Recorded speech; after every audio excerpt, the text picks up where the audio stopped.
mamzimela siyabonga umthandazo wakho and sonke besilalele ethandaza ngoba umuntu nomuntu sukuyinxusela napha bengimlalele mina nje attentively might asiphumelele njengosomabhizinisi luckily futhi siwamasipala mhlawumbe ngathi uyaphuma la uvuno section 32 nje ngenxa yalomthandazo nje kuthiwa nje kufuneka u-service provider khona manje uyabona ngenxa nje yomthandazo phela ngithi uthi uyalalela phinda phendule yabo so ke we wish you all the best as we start ngicela ubaba uMondli Mbuyazi okuyibona abasiphethe laphana kuma committee esihlala kuona silide uMamthembe kaMchunu uyena ozosho ukuthi akabenga nathi namhlanje ngoba kwenze njani baba uMbuyazi ozomkhosana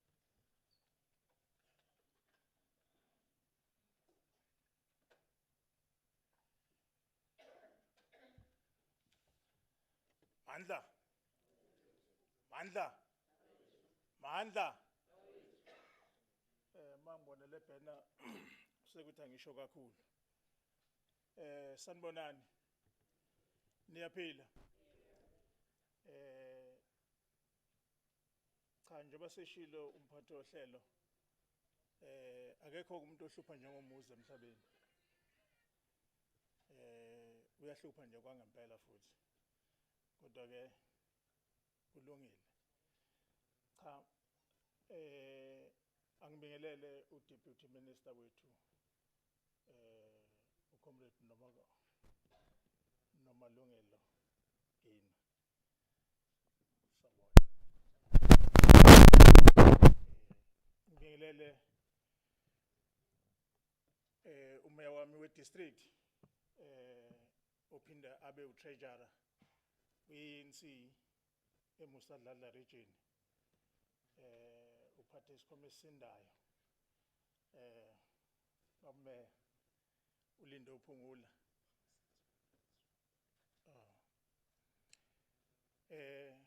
ngibingelele osomabhizinisi bonke abakhona la endlini ngithi sanibonani egameni lenkosi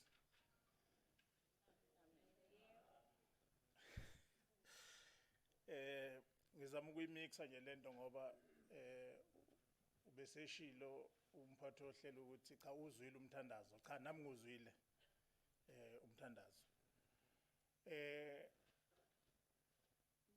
angixolisele umama uThembeka Mchunu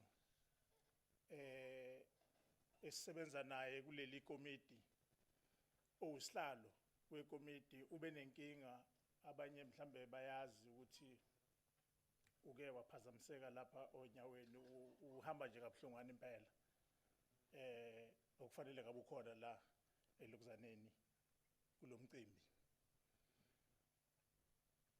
ukuhlala kwalomcimbi ke ukuthi siyikomiti elikhona lapha kwaKhongolose elibizwa nge-sectoral committee nami engiyingxenye yalo noma engiyilunga lalo sinayo umfowethu umuzi umphathi wohlelo okuhlale kwabuka ukuthi angenkeni kube yiswe lihle ukuthi kube nalolu hlobo lalomhlangano wela khona sisondeza udadewethu uNomalungelo ekhona kunationally ukuthi ekezolalela nje ezoshare ubunzima okukhona nosomabhizinisi bendawo so sase siyavumelana ukuthi hayi akuhlale lo mhlangano engicabanga ukuthi njengoba ukhona nje ukusebenza kwali committee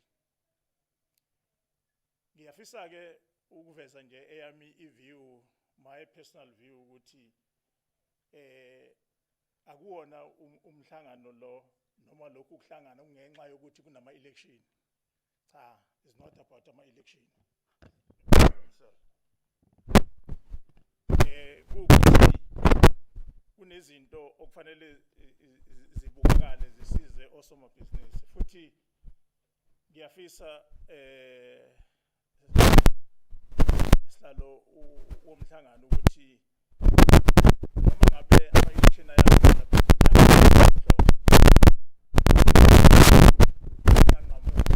iqhubeke ngoba sicabanga ukuthi izoba lusizo nanokuthi sibonise ukuthi ingoba hayi ngoba besiyenza ngoba bengama election. So ukuthi ngalokho ngiyafisa mfethu uma iANC isabukile lo msebenzi noma ngabe siyahlukana namhlanje kodwa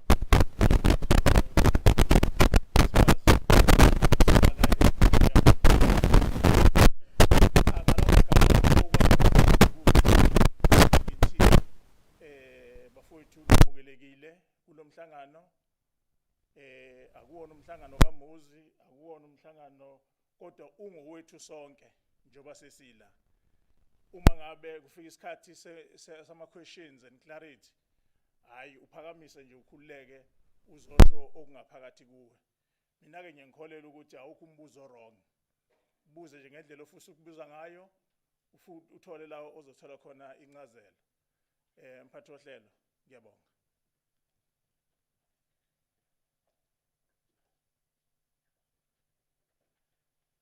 siyabonga kakhulu baba Mbuyazi ngokusamukela kahle kanje mhlawumbe ngicela uku-add nje kwi-list yakho while we are doing ama introductions phakathi kwethu sinonkosazana lapha uNokuthula o-director kwa BE Operations Economic and Development Tourism and Environmental Affairs kuthiwa libizwa kamnandi ke leli gama lalomnyango kuthiwa ETIA yabona ngoba uzoba nenkinga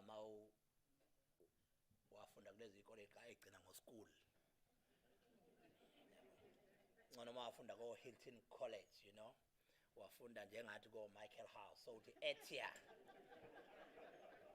mawafunda ko Mathanga etshitshi noma aqhinga endoda you will have a problem so siyakwemukela dadewethu sakubingelela bese kuba nomfowethu futhi usihle ncamo umfowethu usihle ncamo ukuthi he's from this region le kwaMthetho ePhathane yabona ukuthi siyasabalala kakhulu usihle ncamo executive manager i-portfolio yakhe investment promotion trade and investment kwaZulu Natal niyabona ukuthi khona abantu la esothi sifuna noma yini bekwazi ukuthi besilekelele ngayo ngembuzo because okunye hayi ngoba singakwazi ukuthi ngoba abantu ngabe bakhona sikwazi ukufana nawo sikwazi ukuthi sithole lezo zinto bengengasho ke amapholoba as I introduce you ukuthi umthandazo esivule ngawo uthe bephumelela osomabhizinisi so we are also very fortunate ukuthi ubaba Mapholoba is here uMM is an accounting officer njengoba la simkhiphe kwiMenco uzobuyela kwiMenco uma ukuthi ubonile kulabo somabhizinisi abala ukuthi ayikhona ofanele avuke no section 32 baba Mapholoba you are pleased to do so without any fear ubone nje uzothi uma ubona ukuthi iteketeke lofasibe uzothi awu cha nanga uMondli Mbuyazi ngoba akavuke no section 32 with those words ngicela baba Mapholoba azosamukela siyakudedele ukuyimena yebo hayi try kahle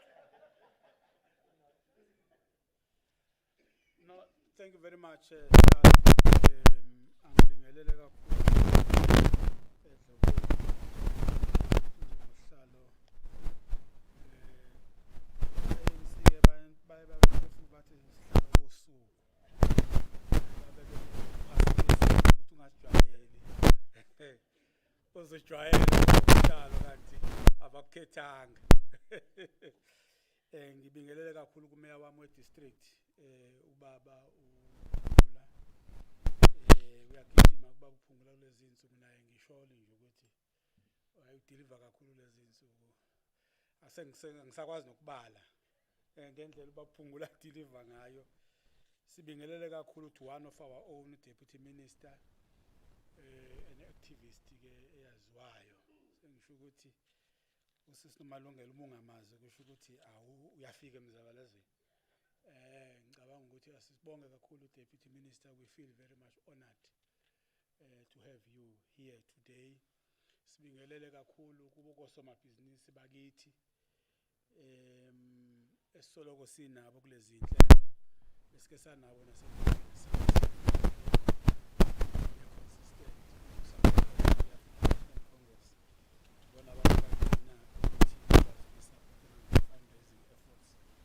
sibingelele kakhulu to my colleague Sihle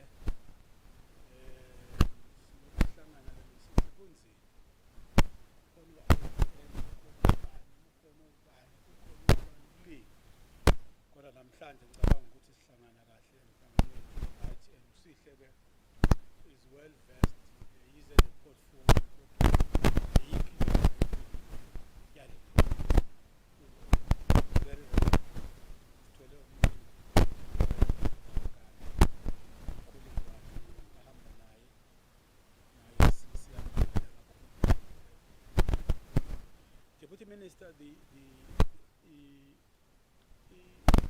iibhelu zangoJuly zifike vele silele phansi, i-COVID isilalise phansi.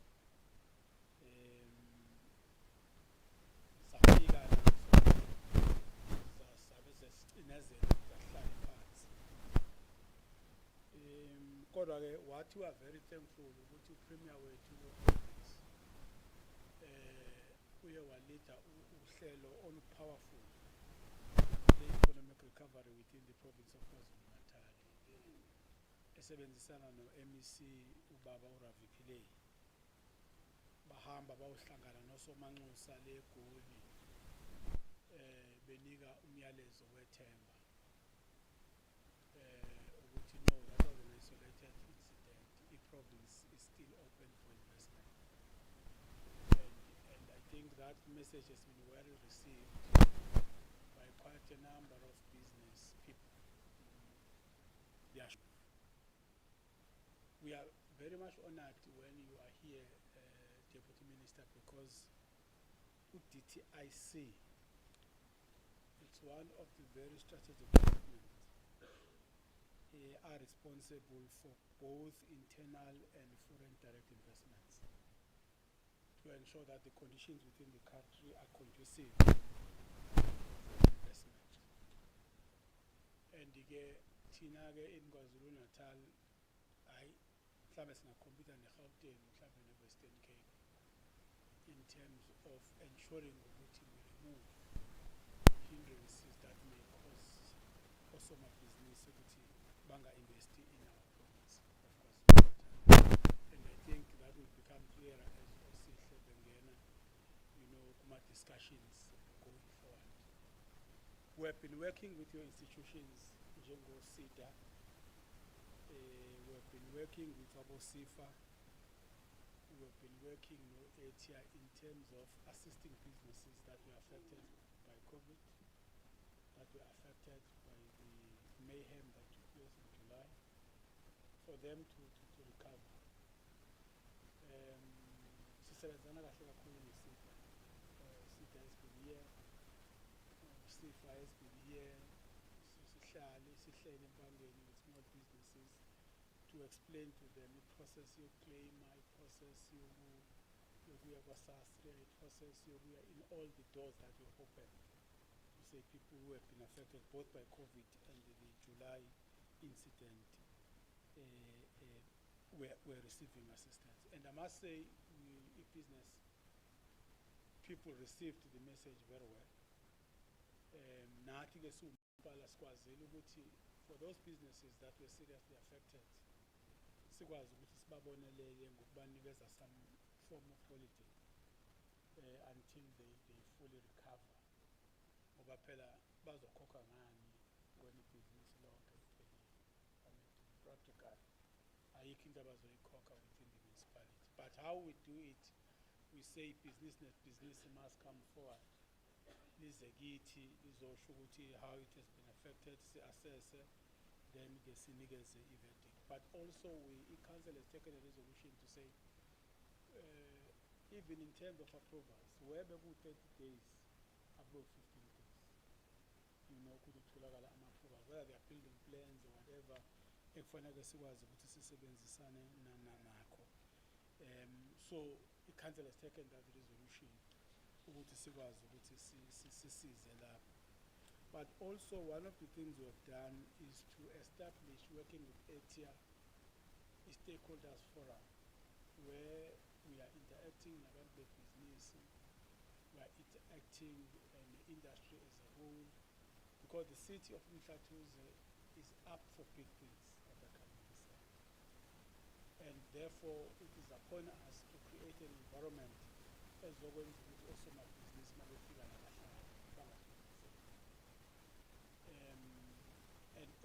and we are working with ATIA and various government departments to ensure that when they come here they're able to stay. For instance, we are told that INEV is coming back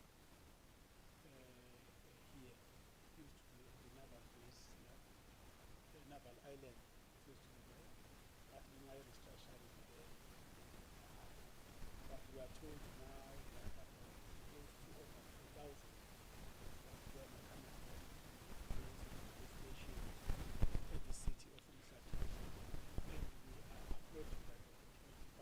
also are very thankful that through the Office of the Premier in this province, we have been able to unlock the problem esibhekene nayo ase-Africa. Premier, I'm not speaking on his behalf, but we have been there. Premier spending sleepless nights in trying to go by RPM at the danger. If we are told they are pulling out, it would have frightened everybody. I mean, it would have been followed by many other industries pulling out. But Premier, MEC today, kwaze kwafika no-Minister Mantashe, afika naye working with the district mayor of the city in trying to ensure ukuthi bayahlala the problems that are there, they are dealt with, because they are able to operate. As we speak now, everything is back into normal RPM. We are surgeons. There have been some challenges, on a support around recently conveyor belt that was burnt there. But we were able to collaborate with all stakeholders, city, board, and other stakeholders to ensure that we will be real issue. That has affected a lot. After effects of that, we together to ensure that everything is back to normality. Also, I must indicate that the Minister, as the city, there are a lot of programs that ourselves are putting together. One of them is to revitalize farming. In the last meeting with the Nomalungelo Gina, it came to our attention that some big retail stores are pulling out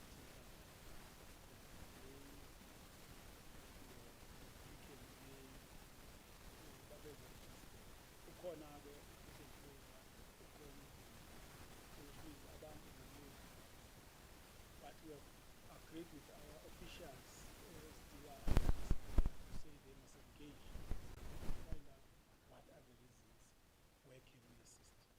If it's a question of security, we must be able to deal with that particular security issues with relevant agencies of government to ensure that we are not able to pull out. But if they pull out from Bangalore, it's going to have a huge impact within the city.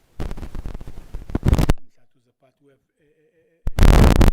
messages about the impact of revitalization program, where we are planning to bring back these industries, but also where we are bringing in, we are going to build around 10,000 houses, different typologies, those who can afford, those who are in the middle, and those who are low. It's an integrated plan that we have in the city. The Department of Health is going to build a very, very big hospital, a regional hospital, that will be training nurses within Mpangeni. We have given them a site there,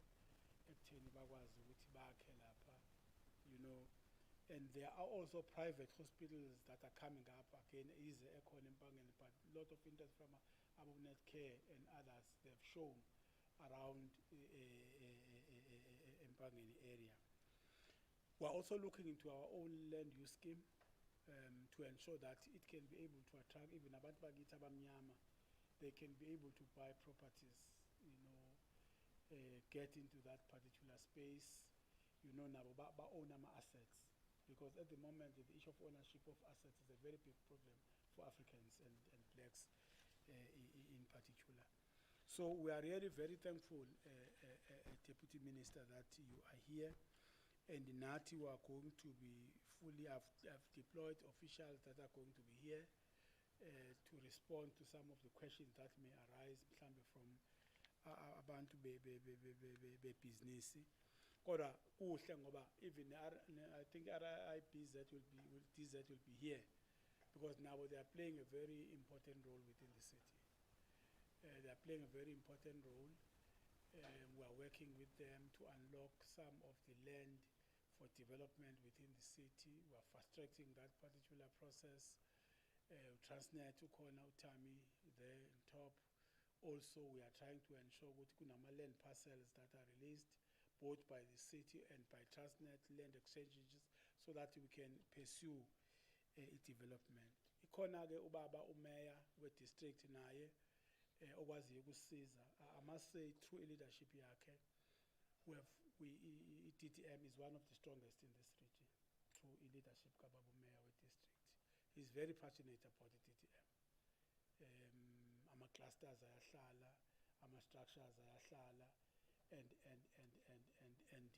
you know, we take very important decisions esicabangayo ukuthi ke zizosisiza as we move forward.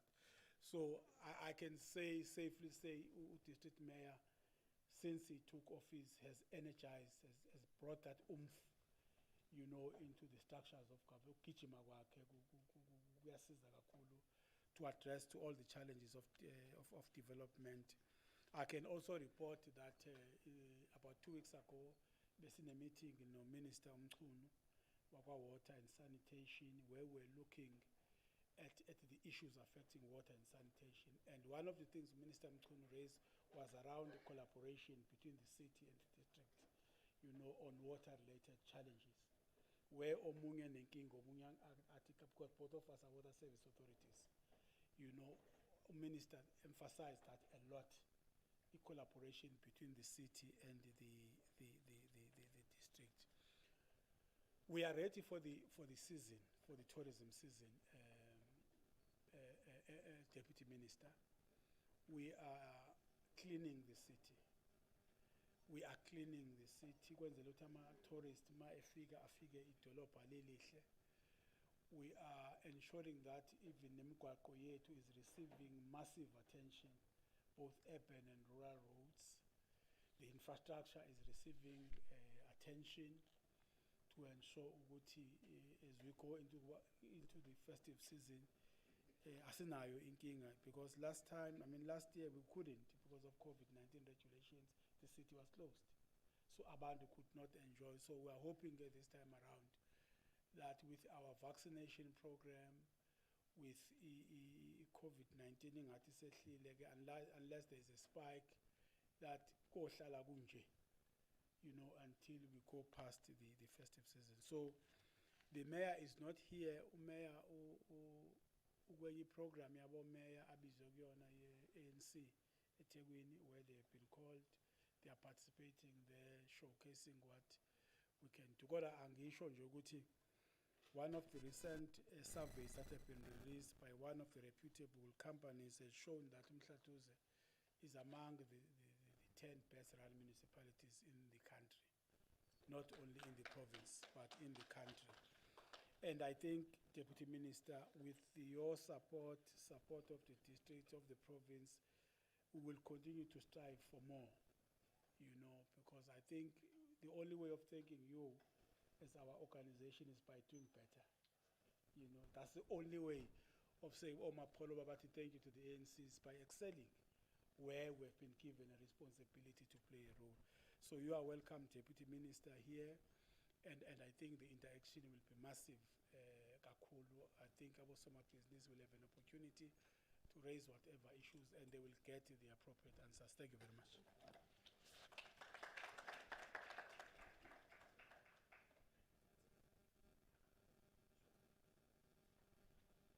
Siyabonga kakhulu baba Mapholoba, uhlale njalo ungasidisappoint. Ngiyabona ke khona uma sesingcobo lapha selokuthi ya myeni wami akho myeni wakho la kamasipala. Kuyasetshenzwa la thuli akahambe ngomyeni la. Siyabonga kakhulu baba Mapholoba.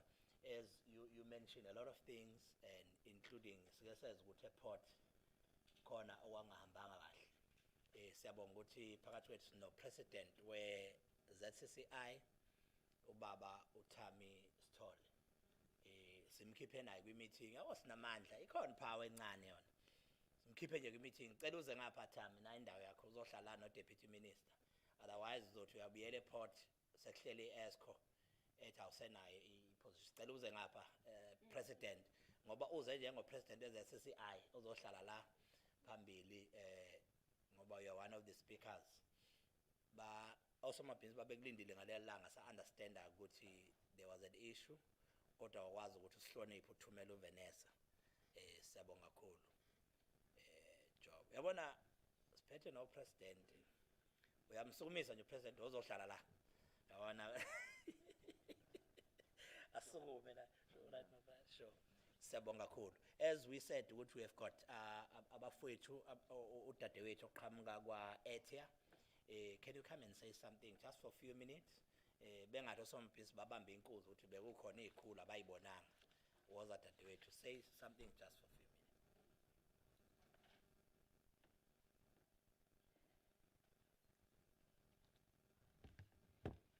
Sanibonani ninjani siyaphila ngicela ukubingelela la kuqala uDeputy Minister ngibingelele uMeya waseKingcetshwayo ngibingelele ubaphungula uMM ngibingelele uPresident weZCC ngibingelele uProgram Director nabanye abasina engingababonanga engingabazanga nosomabhizinisi bendawo nama officials akhona ngiyanibingelela. Yebo igama lami njengoba sebeshilo nguNokuthulacele ngiqhamuka kumnyango waka Economic Development uETA ophethe ubaba uRavi Pillay si department I'm sure ukuthi abantu abaningi bayasazi si department ngisacela ukukhumula lokho I'm sure ukuthi abantu abaningi bayasazi la ngiphuma khona ke mina ku department ngiphuma kumnyango obizwa ngokuthi i-economic empowerment ngi-responsible for i-black economic empowerment ngithi ngikubalule lokho Deputy Minister ngoba ku-black economic empowerment ila siphusha khona ukuthi abantu abamnyama abangene endaweni abantu abamnyama abawathola amathuba ikakhulukazi ngoba umuntu omnyama uyena umuntu obecindezekile engakwazi ukuthola amathuba. So i-department ke yethu inento okufanele iyenze njengoba sazi ukuthi u-economic development umsebenzi wakho omkhulu ukuthi akhulise umnotho wala eKZN and ekukhuliseni lo mnotho abantu abamnyama abangasali ngaphandle ezumnotho ukhula. Ingakho ke i-department yenza izinto eziningi ezamayo ukuthi umnotho ukhule. Uma ngabe ngithi senza izinto eziningi siqala la umuntu nje sayine idea esacabanga ukuthi kambe ibhizinisi engizoliqala liyini afikeke la esithi enterprise development iidea yakhe bese siyamcushisa ukuthi ayi ngale idea noma ngale experience onayo yilokho ongakwenza ukuze ube nebhizinisi simcushiseke nokuthi masuqalile uqala kanjani uregister kuphi mangithi nje enterprise development yonke siqeqeshe sikuyalela iminyango engakunika nefunding ukuthi oSARS ba register kanjani yonke into compliance lo mnyango ke loyo ubizwa nge-enterprise development bese kuba khona futhi nomunye umnyango osu sector specific okhuluma ngama sectors ahlukene. Kodwa today ngoba ibrief ebengiyithola eyokuthi namhlanje sikhuluma ngama black industrialist. Okokuqala nje ngiyathanda ukusho ukuthi uDeputy Minister uzongivumela ukuthi kulesifundazwe kukhona uhlelo nje lokuqala olingazivela ngiyazi ukuthi abantu abaningi balizwile obekuthiwa Operation Vula Fund. Operation Vula ngiyababona abantu benqikoza ukuchaza ukuthi bayalwazi. I-Operation Vula Fund yenziwa uPremier wethu wala kwaZulu Natal ubaba uSihleze Kalala. Wayelwenzelani lolu hlelo nje meliqala ngiyakhumbula ngoba nami ngangiyipart of lusaqala. Kwakubalekile kuqala ukuthi i-Operation Vula Fund kwakwenzela ukuthi sikwazi ukuvula ama-opportunities la engekho khona especially for abantu bakithi abamnyama.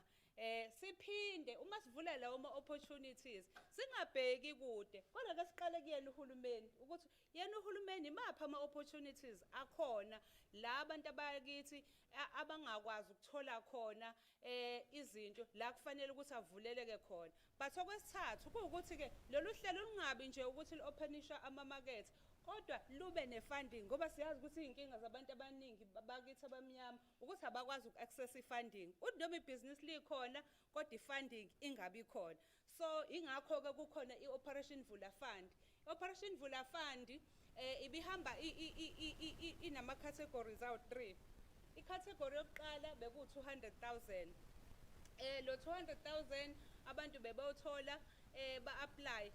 Njengamanje ngihappy nanokukhuluma ngayo ngoba siya roll out izolo nje besise Greytown kumasipala waseGreytown siphume ePortshepstone si roll out nala siyeza siya roll out yonke sike safika sisazophinda futhi sibuye laba ababe applyile sibanike izinto ababe applyele so uqala ku 200,000 u200,000 ukuthenga imshini ngabe ufuna ugrow business ziningi nje izinto uya apply bayawuthola u200 imali ngofakazi nginanezithombe ezisho ukuthi abantu bayawuthola kube besiprojecta la bengizoyikhomba bese kuba yiloka 500,000 no 500,000 nawo uyawu-applyela ngebusiness lakho kodwa kufanele ukuthi ube nebhizinisi umehluko la ka 200,000 noma ngabe kuseyi-idea kodwa le idea esihlelekile sibonakala ukuthi uyayibona iyapi uyakwazi ukuthola u200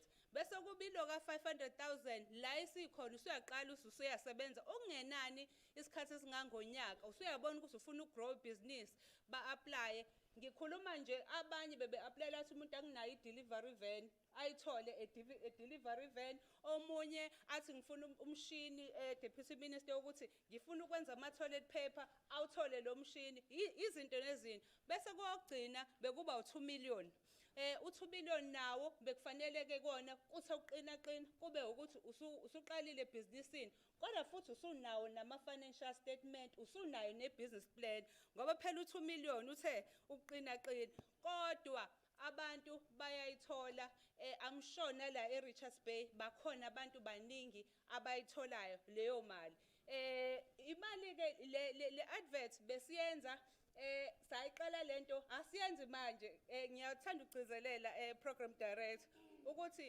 yayeqalwe ngo-2019 iqale ngo-2019 ama-application enziwa ngo-2019 kwenziwa ama-processes kuze kube manje so kuyona into yamanje so njengoba sibanika manje i-process ekade siyenza senza o-due diligence senza ama-assessment kuze kufike manje so that's why-ke nibone i-rollout i-province yonke ngoba i-process ekade vele sifuna ukuthi sisize abantu ngayo so ngiyayithanda-ke le program kakhulu le program-ke enye into engiyithanda ngayo inceke ngani kuma-black industrialist le program inceke ukuthi angithi uma sikhuluma ngama-black industrialist sikhuluma ngabantu abakhiqizayo abamanufacturayo abantu abazokhanda imisebenzi so i-operation vula ibicategorizer ibithi ifuna ukuhlala nje kakhulu uma sikhuluma ngo-government opportunities ithi ifuna ukuhlala kubantu abamanufacturayo abayitholi kube yibona abayi-priority ekutholeni le mali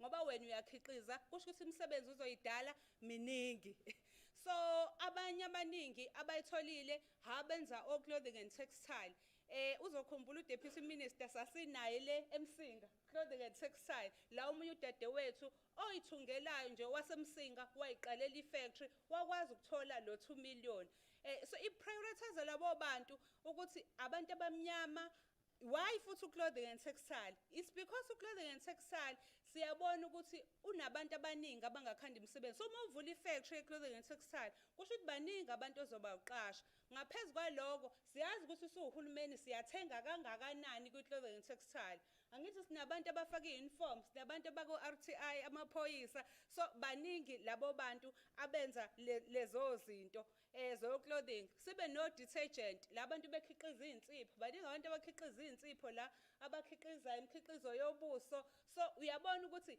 besifocasa kakhulu kubantu abakhiqizayo laba sibabiza ngokuthi ama-black industrialists no-fertilizer nako konke so ilezo zinto ebekade siconcentrate kuzona namanye-ke amabhizinisi awa-limited lapho kodwa ngiyathanda ukuthi i-priority beyilapho ngoba siyakukholela ukuthi abantu abamnyama abekho kakhulu ekubeni osozimboni and sifuna abantu abamnyama babe osozimboni abaningi abazokwazi nabo ukukhanda amathuba abekhona one thing nje ekuyangihlaba umchwele ngoba kuyakuthiwa uma ngabe kukhona into ubona i-opportunity angithi kube ne-unrest kodwa leyo unrest isifundise ukuthi awekho abantu abamnyama abaningi abakhiqizayo ngoba besiswela izinto kodwa sinabantu emalokishini sinabantu so yilo ke lama program afana no Black Industrialist, lama program afana no Operation Vula esithi ngawo thina abantu abamnyama ake sifuneni izinto zokukhiqiza and thina siwu-ether sithi si-ready nama-entities wethu ukuthi sinisize nikwazi ukuthola izinto ke zokukhiqiza niqale ekukhiqizeni ngoba thina sike senza ne-study study esikhuluma ngokuthi bangako Black Industrialist abakhona eKZN sifuna ukubona ukuthi uma ngabe sifaka ama-interventions wethu kufanele ama-interventions abe yini and sabona ukuthi bancane osozimboni ama-Black Industrialists amnyama and-ke ngibhlungu kakhulu-ke awabesifazane mancane kakhulu mancane amnyama awabesifazane mancane kakhulu okusho ukuthi maningi amathuba ekufanele sike siwavule bakhulunywa ngokukhiqiza kukhulunywa ngezinto esiyisebenzisa thina akukhulunywa ngezinye izinto abantu besifazane bathanda ukufaka iy'nwele yabona ngabe Black Industrialist akhiqiza lokho into oyigqokile nje ingakhiqiza ingabe umkhiqizo yonke kusuke esicasulweni uze uyoshaya ekhanda uma sikhuluma-ke ngezokukhiqiza-ke noma wosezomboni so kuma Black Industrialist i-program sisebenzisana naye usister department wethu ku-DTIC sine MOU esinayo esisayina nabo ukuthi bona ngala njengoba bebhekelela umthetho bebhekelela ama-funding thina la senzani-ke siyi-KZN so siyi-KZN okwethu nje ukuthi senzesho ukuthi abantu njengoba siyahamba-ke ama-district nama-district ikuyenzeka nakule district whereby sithi abantu abakithi yabona sibakhuthaza ukuthi babe osomboni babe osozimboni kukhona iprogram esifandayo la esiyenza no-duct ekuthiwa i-aluminium beneficiation labo esithatha kakhulu sithagethe abantu besifazane bakhiqize i-steel benze i-steel benze nayo yonke into ekwi-steel ngoba siyimisela ukuthi abantu abaningi babe osozimboni so leyo program it's been 3 years siyayenza ngoba sifuna abantu besifazane bangene kuleyo mkhakha so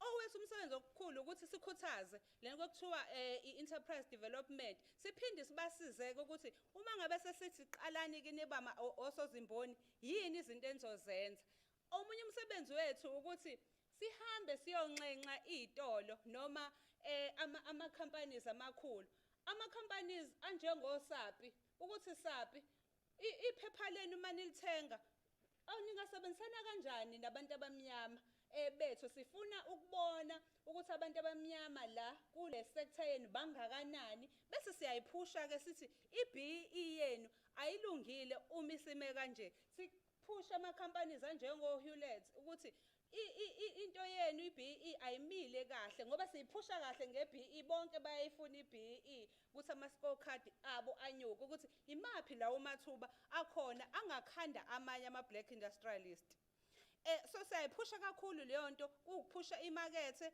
at the same time kuphushe nokuthi imaphi amathuba akhona osomabhizinisi abangakwenza kodwa futhi okunye esikwenzayo esesikubonile ukuthi kunokusebenza kancane ukuthatha laba-ke asebe ama-Black Industrialist esihlanganisa ama-group for an example la nje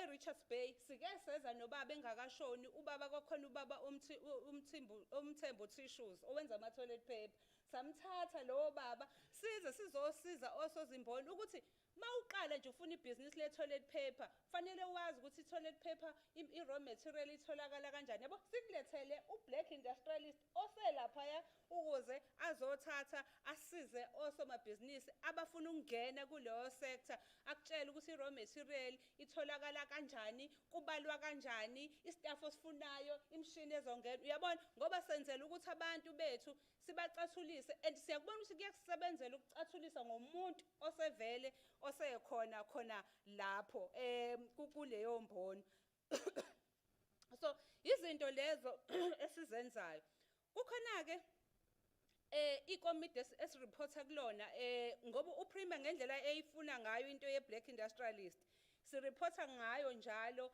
every second week kwikomiti elibizwa nge-RET lelo komiti libekele nje ukuthi kuyabonakala yini ukuthi ikhona i-radical economic transformation eprovinsini kulelo komiti-ke sesireporte njalo kulona imiqathango babe sibekela imiqathango ukuthi fanele ngalo nyaka kube sesenzeni izinto ke esisizenzile ikona okokuqala ukuthi siyahamba sikhulume njoba ngila si disseminate information but hayi la kuphela mhlambe siye nakuma chambers athile sihasebenze nomasipala sikhulume nje ngokuthi iyini black industrialist sibize no DTIC ukuthi mangabe ufuna imali njengoba bese sizokhuluma nangayo ukuthi ufanele imali yakho iyimalini but over and above enye into engiyiqhenyayo ngokuba se-KZN ukuthi ezi KZN we are also pushing ku DTIC ukuthi le threshold yama black industrialist inkulu cela ukuthi threshold yehle ngoba sikhuluma nabantu siyabona ukuthi threshold yabo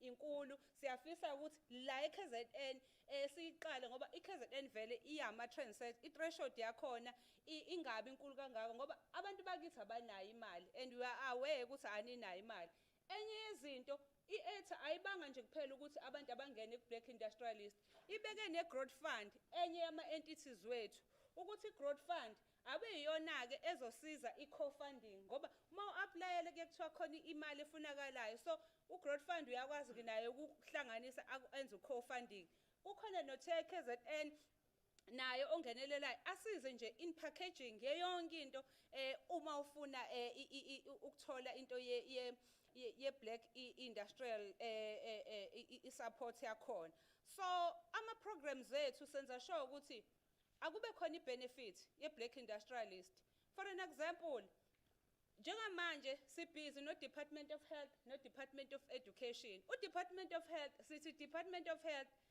uma ngabe nithenga amashidi lamashidi eniwenzayo noma namabhijama eniwenzayo akhiqizwa obani obani abanalama contractors akhona aka-health sithi thina akuba abantu abamnyama ama-black industrialist azokhiqiza lo mkhiqizo ungena ka-health sithi ama-uniform akuba abantu abamnyama abazokhiqiza singashayela imithetho governing body i-governing body ithi uniform yalesi sikole ithengwa la kufanele ithengwe kulesi sitolo sithi no into esibhizi phezu kwayo ukuthi ama-governing body noma iy'kole ama-governing body awakhulume ney'kole aphushe ukuthi iy'kole ama-uniform bangawathengi kulezi y'tolo kodwa siwathenge ey'koleni kubantu abamnyama ngoba vele iy'ngane zethu ey'funda lapho wayifanele ngitshele ukuthi angiye ngenkani kaJames ngibe nami ngiwumuntu omnyama ngikwazi nginomakhelwane noma nginomuntu endaweni yangakithi okwaziyo ukuproducer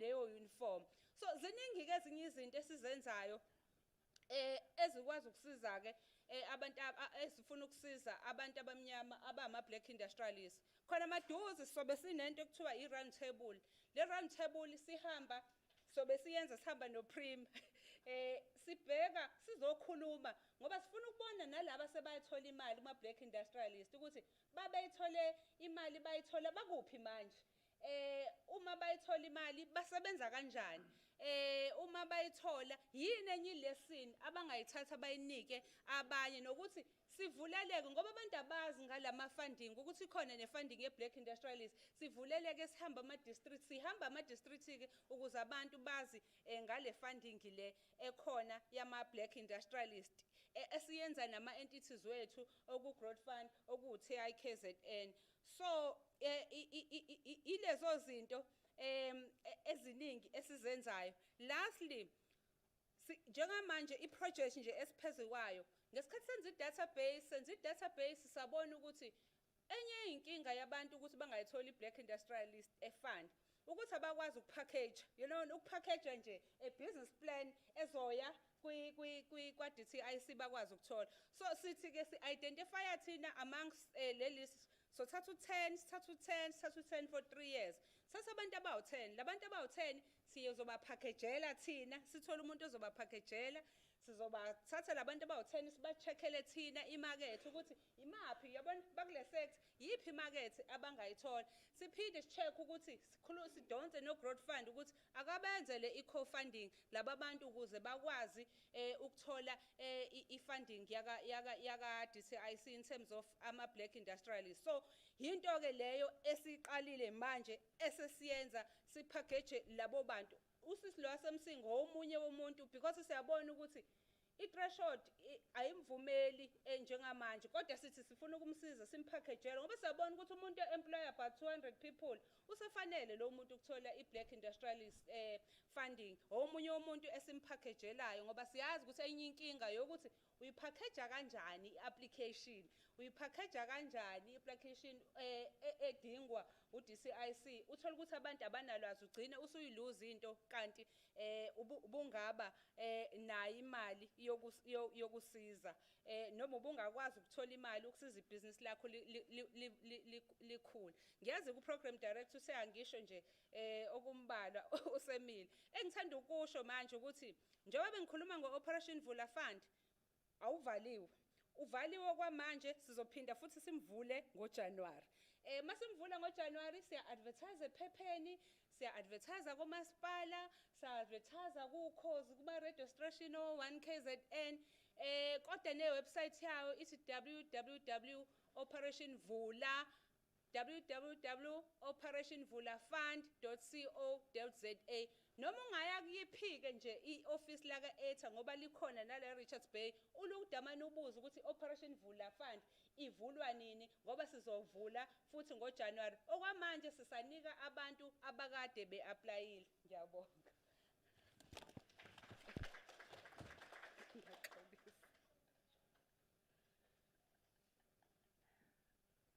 Siyabonga kakhulu siyabonga mphathi siyazi phela ukuthi nina njengoba niqashwe umnyango futhi ke nisebenzela iminyango eprogressive yabona ufisa ngathi ngamanje bayo applyela manje lo Operation Vula so ke ngizocela ukuthi ngoba uzobusekhona will continue with ama engagements bese bekwazi ukuxhumana nawe sine policy emnandi ke la noma sine rule nje enhle nosomabhizinisi ukuthi ayikho inamba yomuntu la ungeke uyithole uma uyifuna sezwana and ayikho nje ukuthi isikhulu lesi asinazi izikhulu kulabo abaqashiwe cha uyayithola nje number provided uzosho lokhu okade ekhuluma ngakho noma okuphathelene nebhizinisi yezwana so ke ilokho nje indlela esoqhuba ngayo ngiyacela ukuthi ngingabe ngisanda kahle kakhulu baningi abantu la aba members of i-chamber we have got president we-chamber sicela siphe i-local perspective ubaba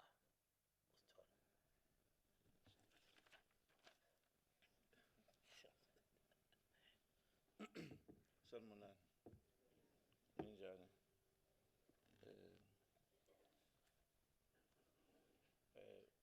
Mphathi wohlelo ya correct ukuthi ayikho inamba engatholakali.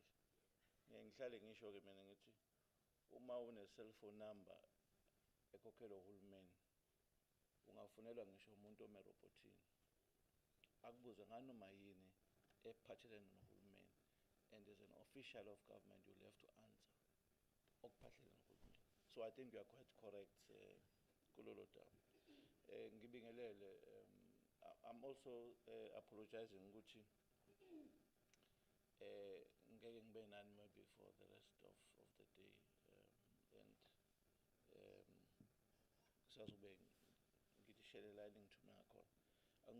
Let me greet Honorable Mayor.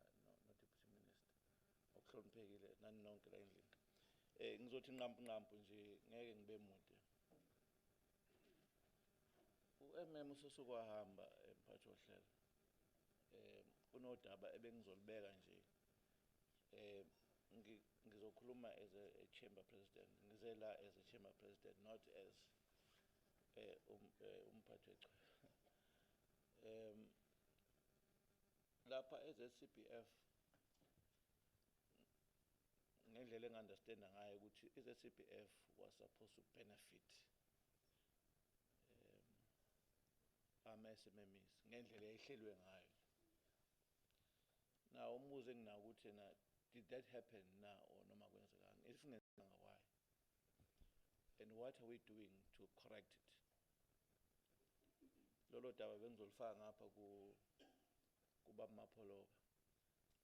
Abasebenza naye ngizocela ukuthi bangiphathele lelo daba ukuthi ngithe ipresident echembe ibuza ukuthi leya ndawo yonke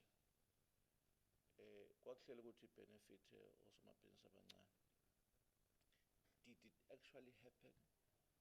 If it didn't happen, why not? and what are we doing to rectify it?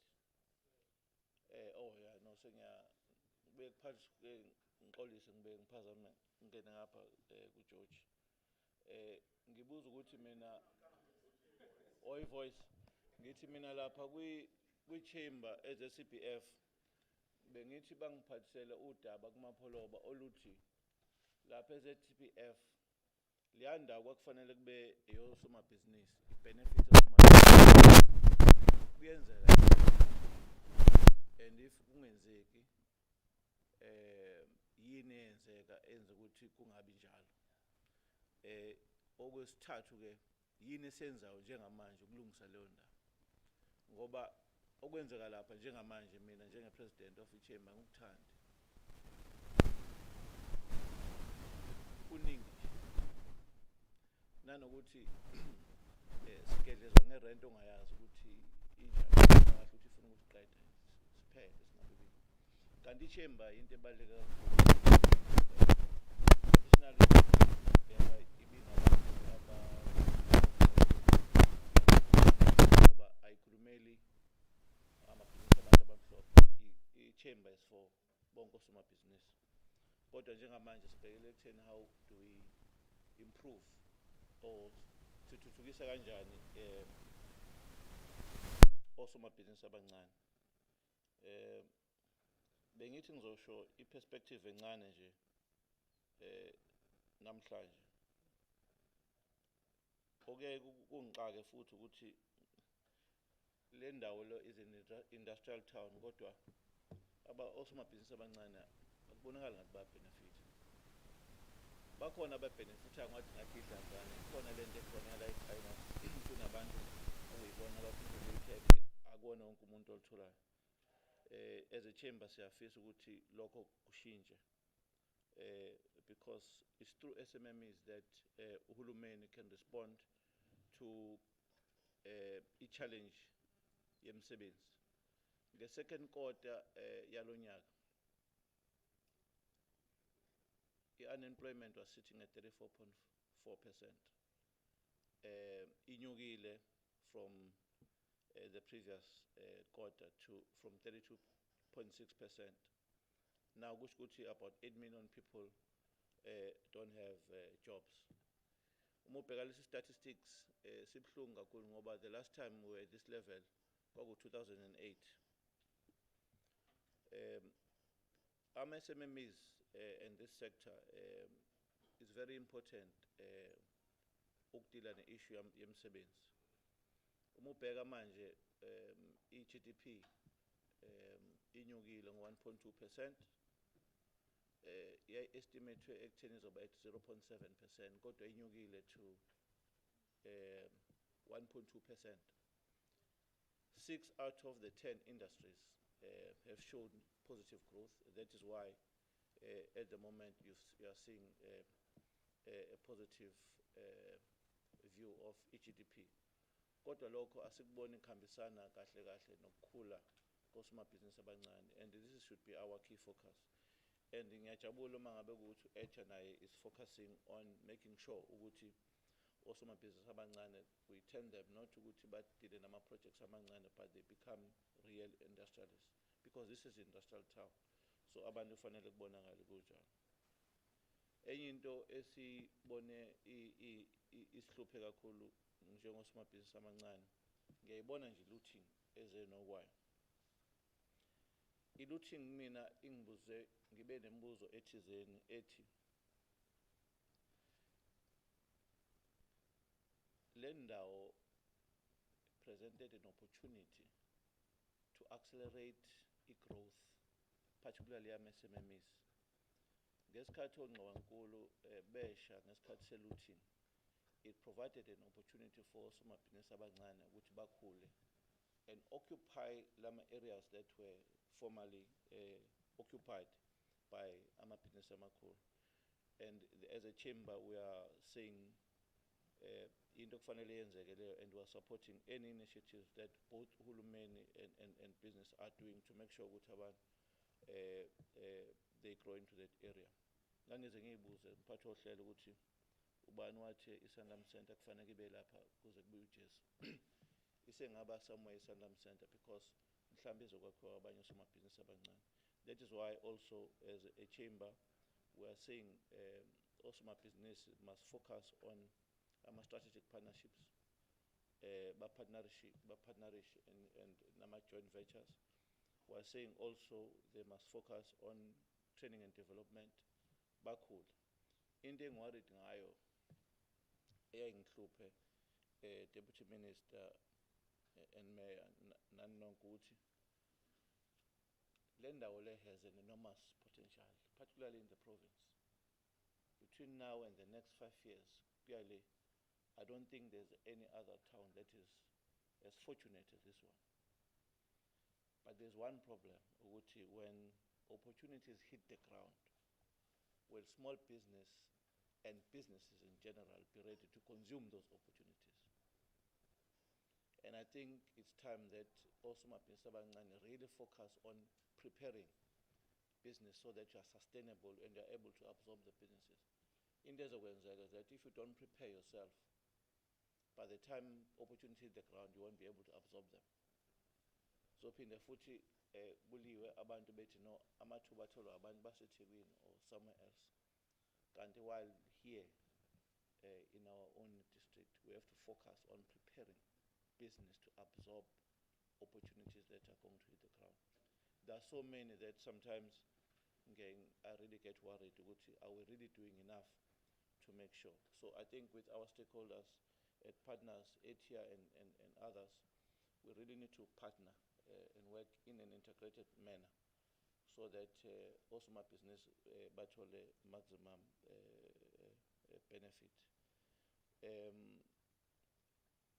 Umubheka even globally, the SMME sector accounts for 90% of business. And that represents about 50% globally. So it's projected that sector also is going to grow globally by around 600 million, meaning that there's opportunity for more growth and people that will require jobs. So the message is it will sound in a chamber, can you please make sure that you focus on strategic partnerships, training and development, and make sure that your businesses are sustainable enough to absorb the opportunities that are coming. But also make sure that you scan the environment. You must know what is it that is good. It's always bad where sometimes people concentrate in a particular area, all of them. We are both construction. So we are not fully representative of the opportunities that are here, particularly in this industry. We always talk to industry about opportunities that SMME want. Sesishintshile as a chamber kancane ngoba i-chamber buthola ukuthi iyayenzela ama-functions ibize ama-leaders of industry bahlanganiswe nosomabhizinisi, but due to COVID that changed. Into ezama ukuyenza as a chamber ukuthi we strengthen i-database and the information that is on our database as a chamber. So it's important ukuthi if you're a member of the chamber or not, information that is on the database is correct. The sector that you are in and you are targeting, the information is correct. Because we take that database and give it directly to industry and say, this is the membership or SMMEs that are available in the district. Can you please appoint from here? Because we're trying to circumvent uzama ukulungisa isimo sokuthi asikwazi ukuhlangana anymore kube nalama functions where captains of industry. So we're engaging directly with captains of industry ukuthi this is the database of the chamber, can you please appoint directly from here? And another thing is that I appreciate akhona ama-SMMEs when they see ukuthi industry is not responsive bafona directly, but we are not given opportunities to quote lapha. Then as a chamber we call directly the industry and say these members are complaining, good and we are not, and the industry responds. It has happened a number of times where people complain generally and say industry is not giving us support, but as a chamber we then engage directly to resolve those. Angeke ngibe mude, all I'm saying ukuthi i-chamber is here. I-chamber is for all of you. It's not for any color of business. I would request that we support it and we use it as a vehicle to support small business and big, and make sure ukuthi lama strategic partnerships ayenzeka. There are opportunities that are going to come ongeke uzukwazi ukwenza uwedwa. Enye into esesibe nayo sesicabanga ukuthi ufuna ukuthi ube usimame wedwa akusebenzi. Sometimes ngeke kufanele kubambelele komunye wanibambisane ngezandla ukuze nikwazi uku-achieve onitholela ama-opportunities. And again, we are very fortunate to be in this district. Angeke ngikwazi ukusho okuningi, but I think I'm saying you are very fortunate. Just watch the space, you'll see how fortunate you are. But just be prepared for all the opportunities that are going to come. Thank you.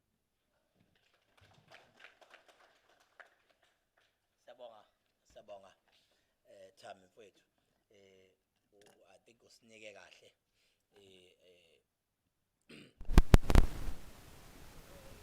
perspective local, and I assure you baningi abama-members e-chamber la, and baningi futhi ofanele bejoyine i-chamber singayibukeli babethi-ke mabecula la be-YouTube uzoyithola kanjani uhlele khoneni nawe uzolokhu ukuthi i-chamber ayisebenzi kanti wena ohleli kude ne-chamber. Siyabonga wethu. Mhlawumbe maniphethe i-program ngizocela niyibuke i-program yosomabhizinisi ayihambi njengale enisuke nikuyona laphana babamashumi yokuthi osenior ukhuluma ngasekugcineni cha kwabhizinisi kanjalo. In this sector kufanele lo senior a-introduce nabajunior mayekhuluma athi nangu uklasini ula uzoqhubeka esho 1 no 2 no 3 nangu sibani la. By those words ngicela u-district mayor mhlawumbe uzobe se-introducer bayiqeda akusho akushoyo bese introduce okay. Anoma hamba ngale ndlela inje ukuze bezobona kahle nangu mayor we-district woJojo. Yabona uhamba kanje emayiselethe oJojo emlalazi.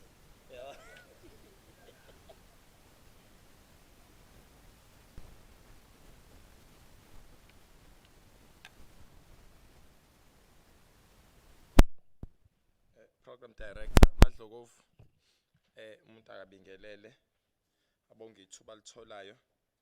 Bingelele uDeputy Minister ephakathi kwethu.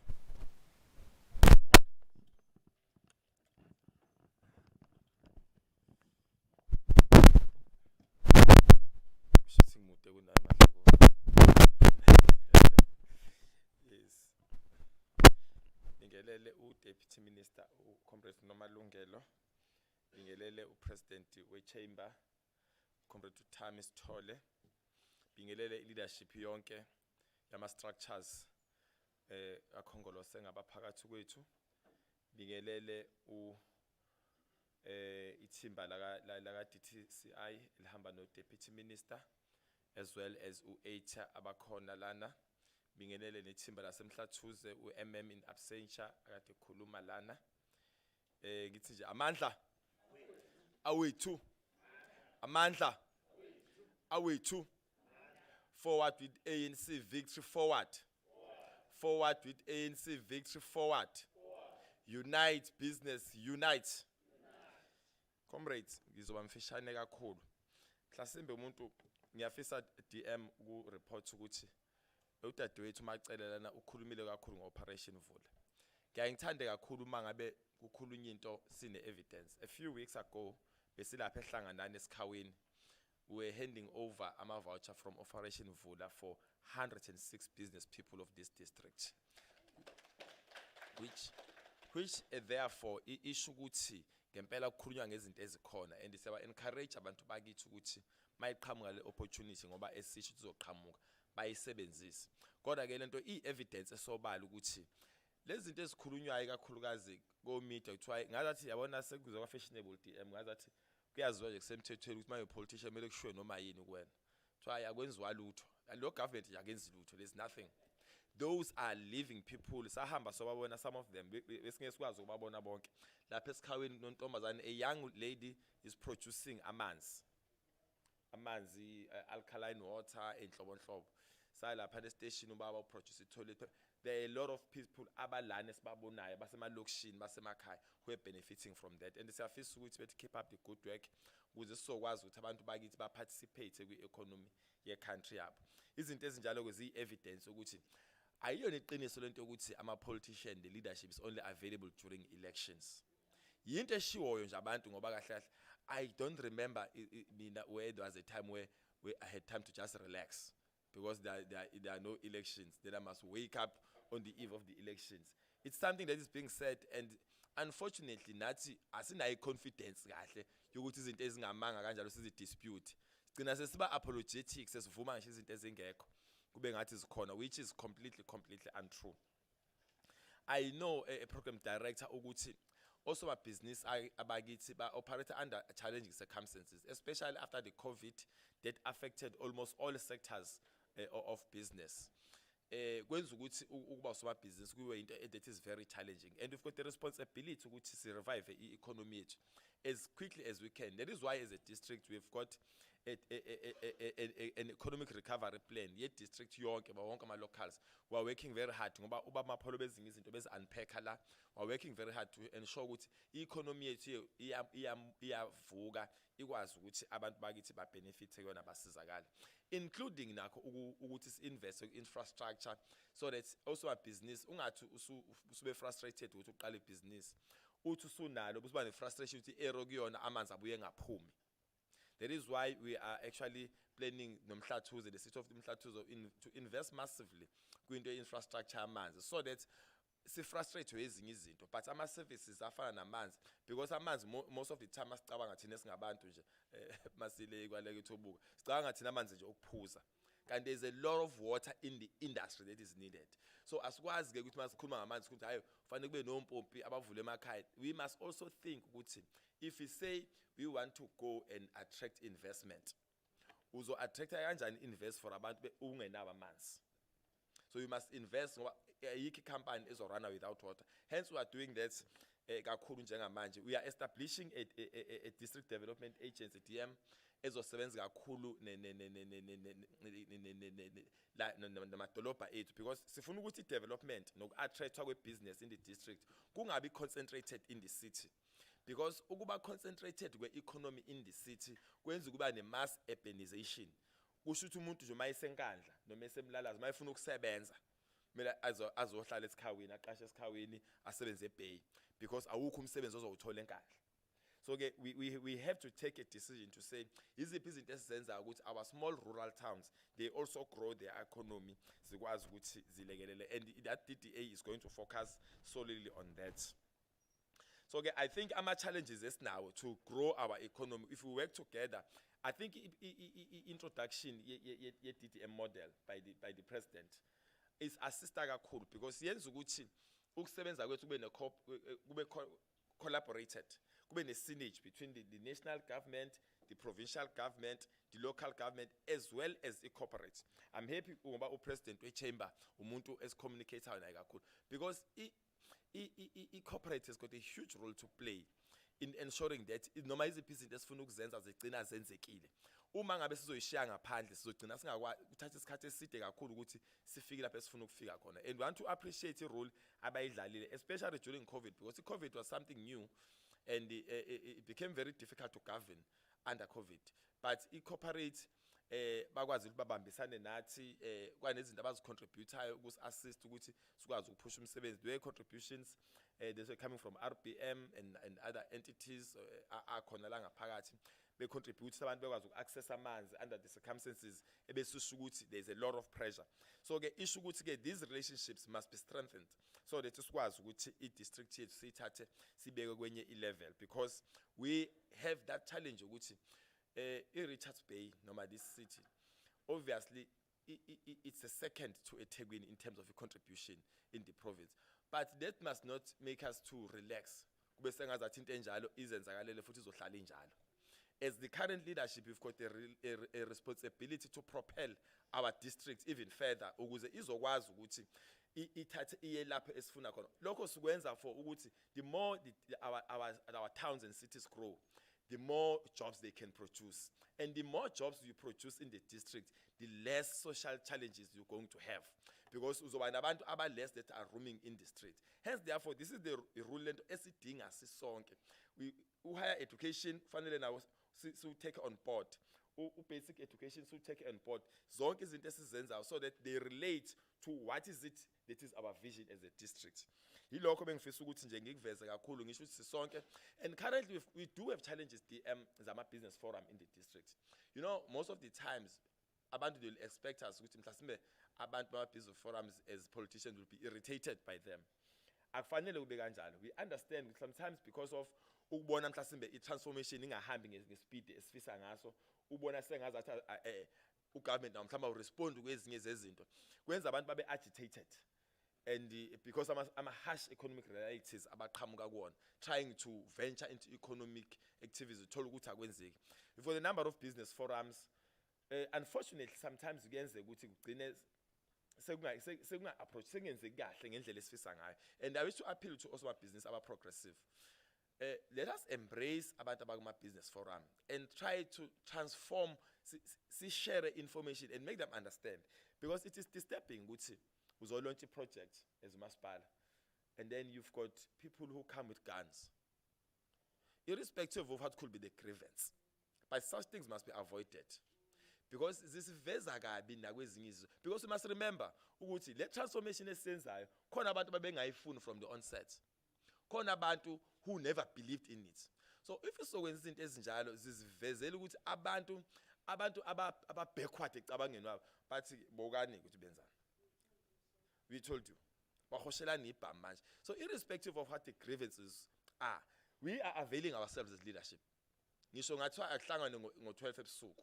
If we are going to talk izinto ezithi abantu bakithi ba-assisteka kanjani ukuthi beye phambili, akwenzeke kanjalo. If we have to unlock izinto akwenzeke kanjalo. But what we don't want, asifuna ukuthi sizenze inhlekisa ngokuthi senze izinto ngempela ngendlela ke manje esiphumile endleleni. Asibambisane sikhulisane siye phambili. And I'm happy today that we've got DM who is umuntu wakithi akadinga a lot of introduction, uComrade Nomalungelo.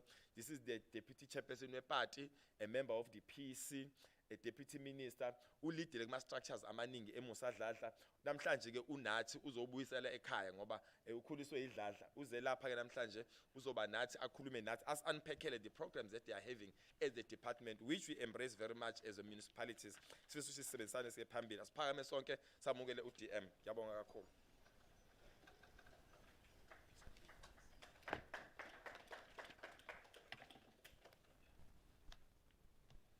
Thank you so much, Deputy Mayor. But why I'm saying Deputy Mayor Lindo, ngiyaxolisa ungangishayi. Thank you so much, Mayor. Mayor ye district yethu. Let me greet you, Program Director Mfowethu Muzi. Ngibingelele Babu Sithole. Ngibingelele ku Babu Mapholo besehambile MM. Ngibingelele Babu Ncam. Sihle sisebenze naye kakhulu, sifunde naye saqala ukusebenza ndawonye manje. Naye kube nzima nje mesezothi naye wathi mefona angazi uma ngithi DM ngithi noma ngithi Mlu, kodwa ke kunzima kanjalo. Dadewethu Ndosi siyabingelela. Ngicela ukubingelela kwi-team yase OH yasengibale yonke DTIC Mfowethu Klassen. Uthami ngisazomthula, uThami Klassen. Ungazi uthuka ucathi uzokhuluma isilungu. Sekuyilo muntu esesithe sembhekela inxiwa manje nase KZN kubonakala ukuthi cha use transformile, use uKlasindo esimbhala ngesizulu manje. Ngibingelele dadewethu uMaxulu. Yonke team esivela nayo DTIC ngimbonile nomfowethu Siya. Ngicela ukubingelela bonke osomabhizinisi abakhona. Ngokukhulu ukukhethekile ngikubalule ukuthi sikhuluma nge-reconstruction ye-economy, ngikubalulele ukuthi siphila nje niwumgogodla wempilo yethu eningizimu Afrika yonkana, e-KZN, eMusadladla, eKingcetshwayo, eMusadladla, yes. The importance, the vital role that we are playing in the whole landscape ye-economy yethu ibaluleke ngale ndlela. Namhlanje what is even more interesting, sizokhuluma nosomabhizinisi abancane. Ngiyazi leli gama lithi SMEs libi ngoba kuba ngazuthi sifuna ukunigcina nibancane cha kodwa we all understand ukuthi indlela iqala la ukuze next time sithi mesikhuluma ngama nationals siyazi ukuthi sifaka nina kodwa abantu abaqala bela uThami umfowethu sithola ukhuluma ukuthi sometimes it's important and kuba mnandi ukukhuluma ukuthi uvele ekhingcetshwayo kumnandi ngempela and we pride ourselves uyipride ngekhingcetshwayo uyipride ngeKZN wherever you go ukuthi uvele endaweni njengalezi. When was it? I think it's 2 weeks ago. For me namhlanje usho kahle uMondle Samkela what you are here to listen to osomabhizinisi, listen to the challenges that we are having. Yes, we are here to unpack the packages that we are having. Siqale ngama protest abekhona ne instability efike ne lockdown and so forth. But what is important ukuthi mesikhuluma so government here DTIC sikhuluma ngo-ETIA, we have got standing programs irrespective of ukuthi sikuphi where we always believe ukuthi information is power. Abantu bakithi kufanele bazi ukuthi what are the packages that are there. Ayikho into frustrator njengokuthi uthi uhlele office menibheka I'm not racist ningizwe kahle kodwa nithi menibheka the applications the beneficiaries uthola ukuthi most of the time it's skewed towards ibala elithile.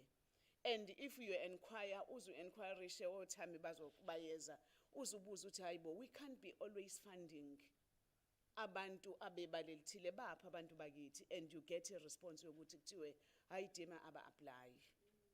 The main question will be if isibona kudlula unyaka owodwa benga-apply siqhubeke siye komunye unyaka unga-apply, what is it that you are doing as the department to go all out and say good people bantu bakithi these are the opportunities that are there. Asimbambe ngesandla njengoba kade esho uNdosi uMandosi ethi asicathulisane-ke then sithi si-apply kanjani because will not be doing any justice sideployiwe safakwa kulama position uma sizoba nama boxes and boxes ama applications sifike uthi musubuza ama officials athi ayinawe bebe applyile abaqualify bonke, then what is it that you are doing to hold hands alaba bantu abangaqualify ukuze bakwazi ukuqualify? Because if we don't do that okusho ukuthi njalo siyohlala sigijima siskewed kanje amasondo emoto yethu ayohlala etshekile njalo egijima ko Western Cape egijima kuphi.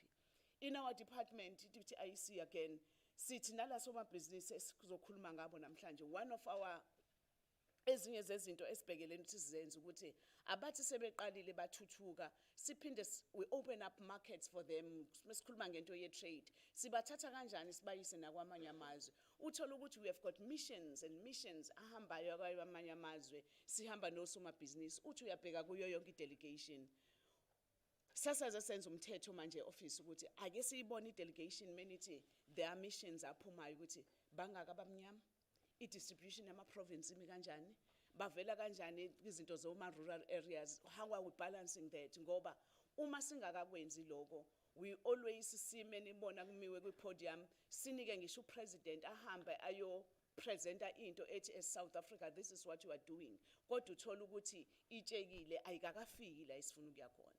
Khona umhlangano la okwakuze ukuhlekisa yikho ngithi izinto ze-race zingena nala ungafuni khona kodwa hayi ngendlela embi. La mesikhuluma ngoba namhlanje kakhulu sizobheka kule program ekhuluma ngama-black industrialist.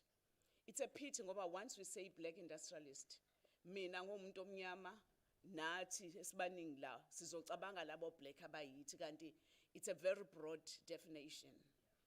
Kodwa kufika isikhathi la kufanele uzume uthi yes we are in the discussion sizokhuluma ngama-black industrialist.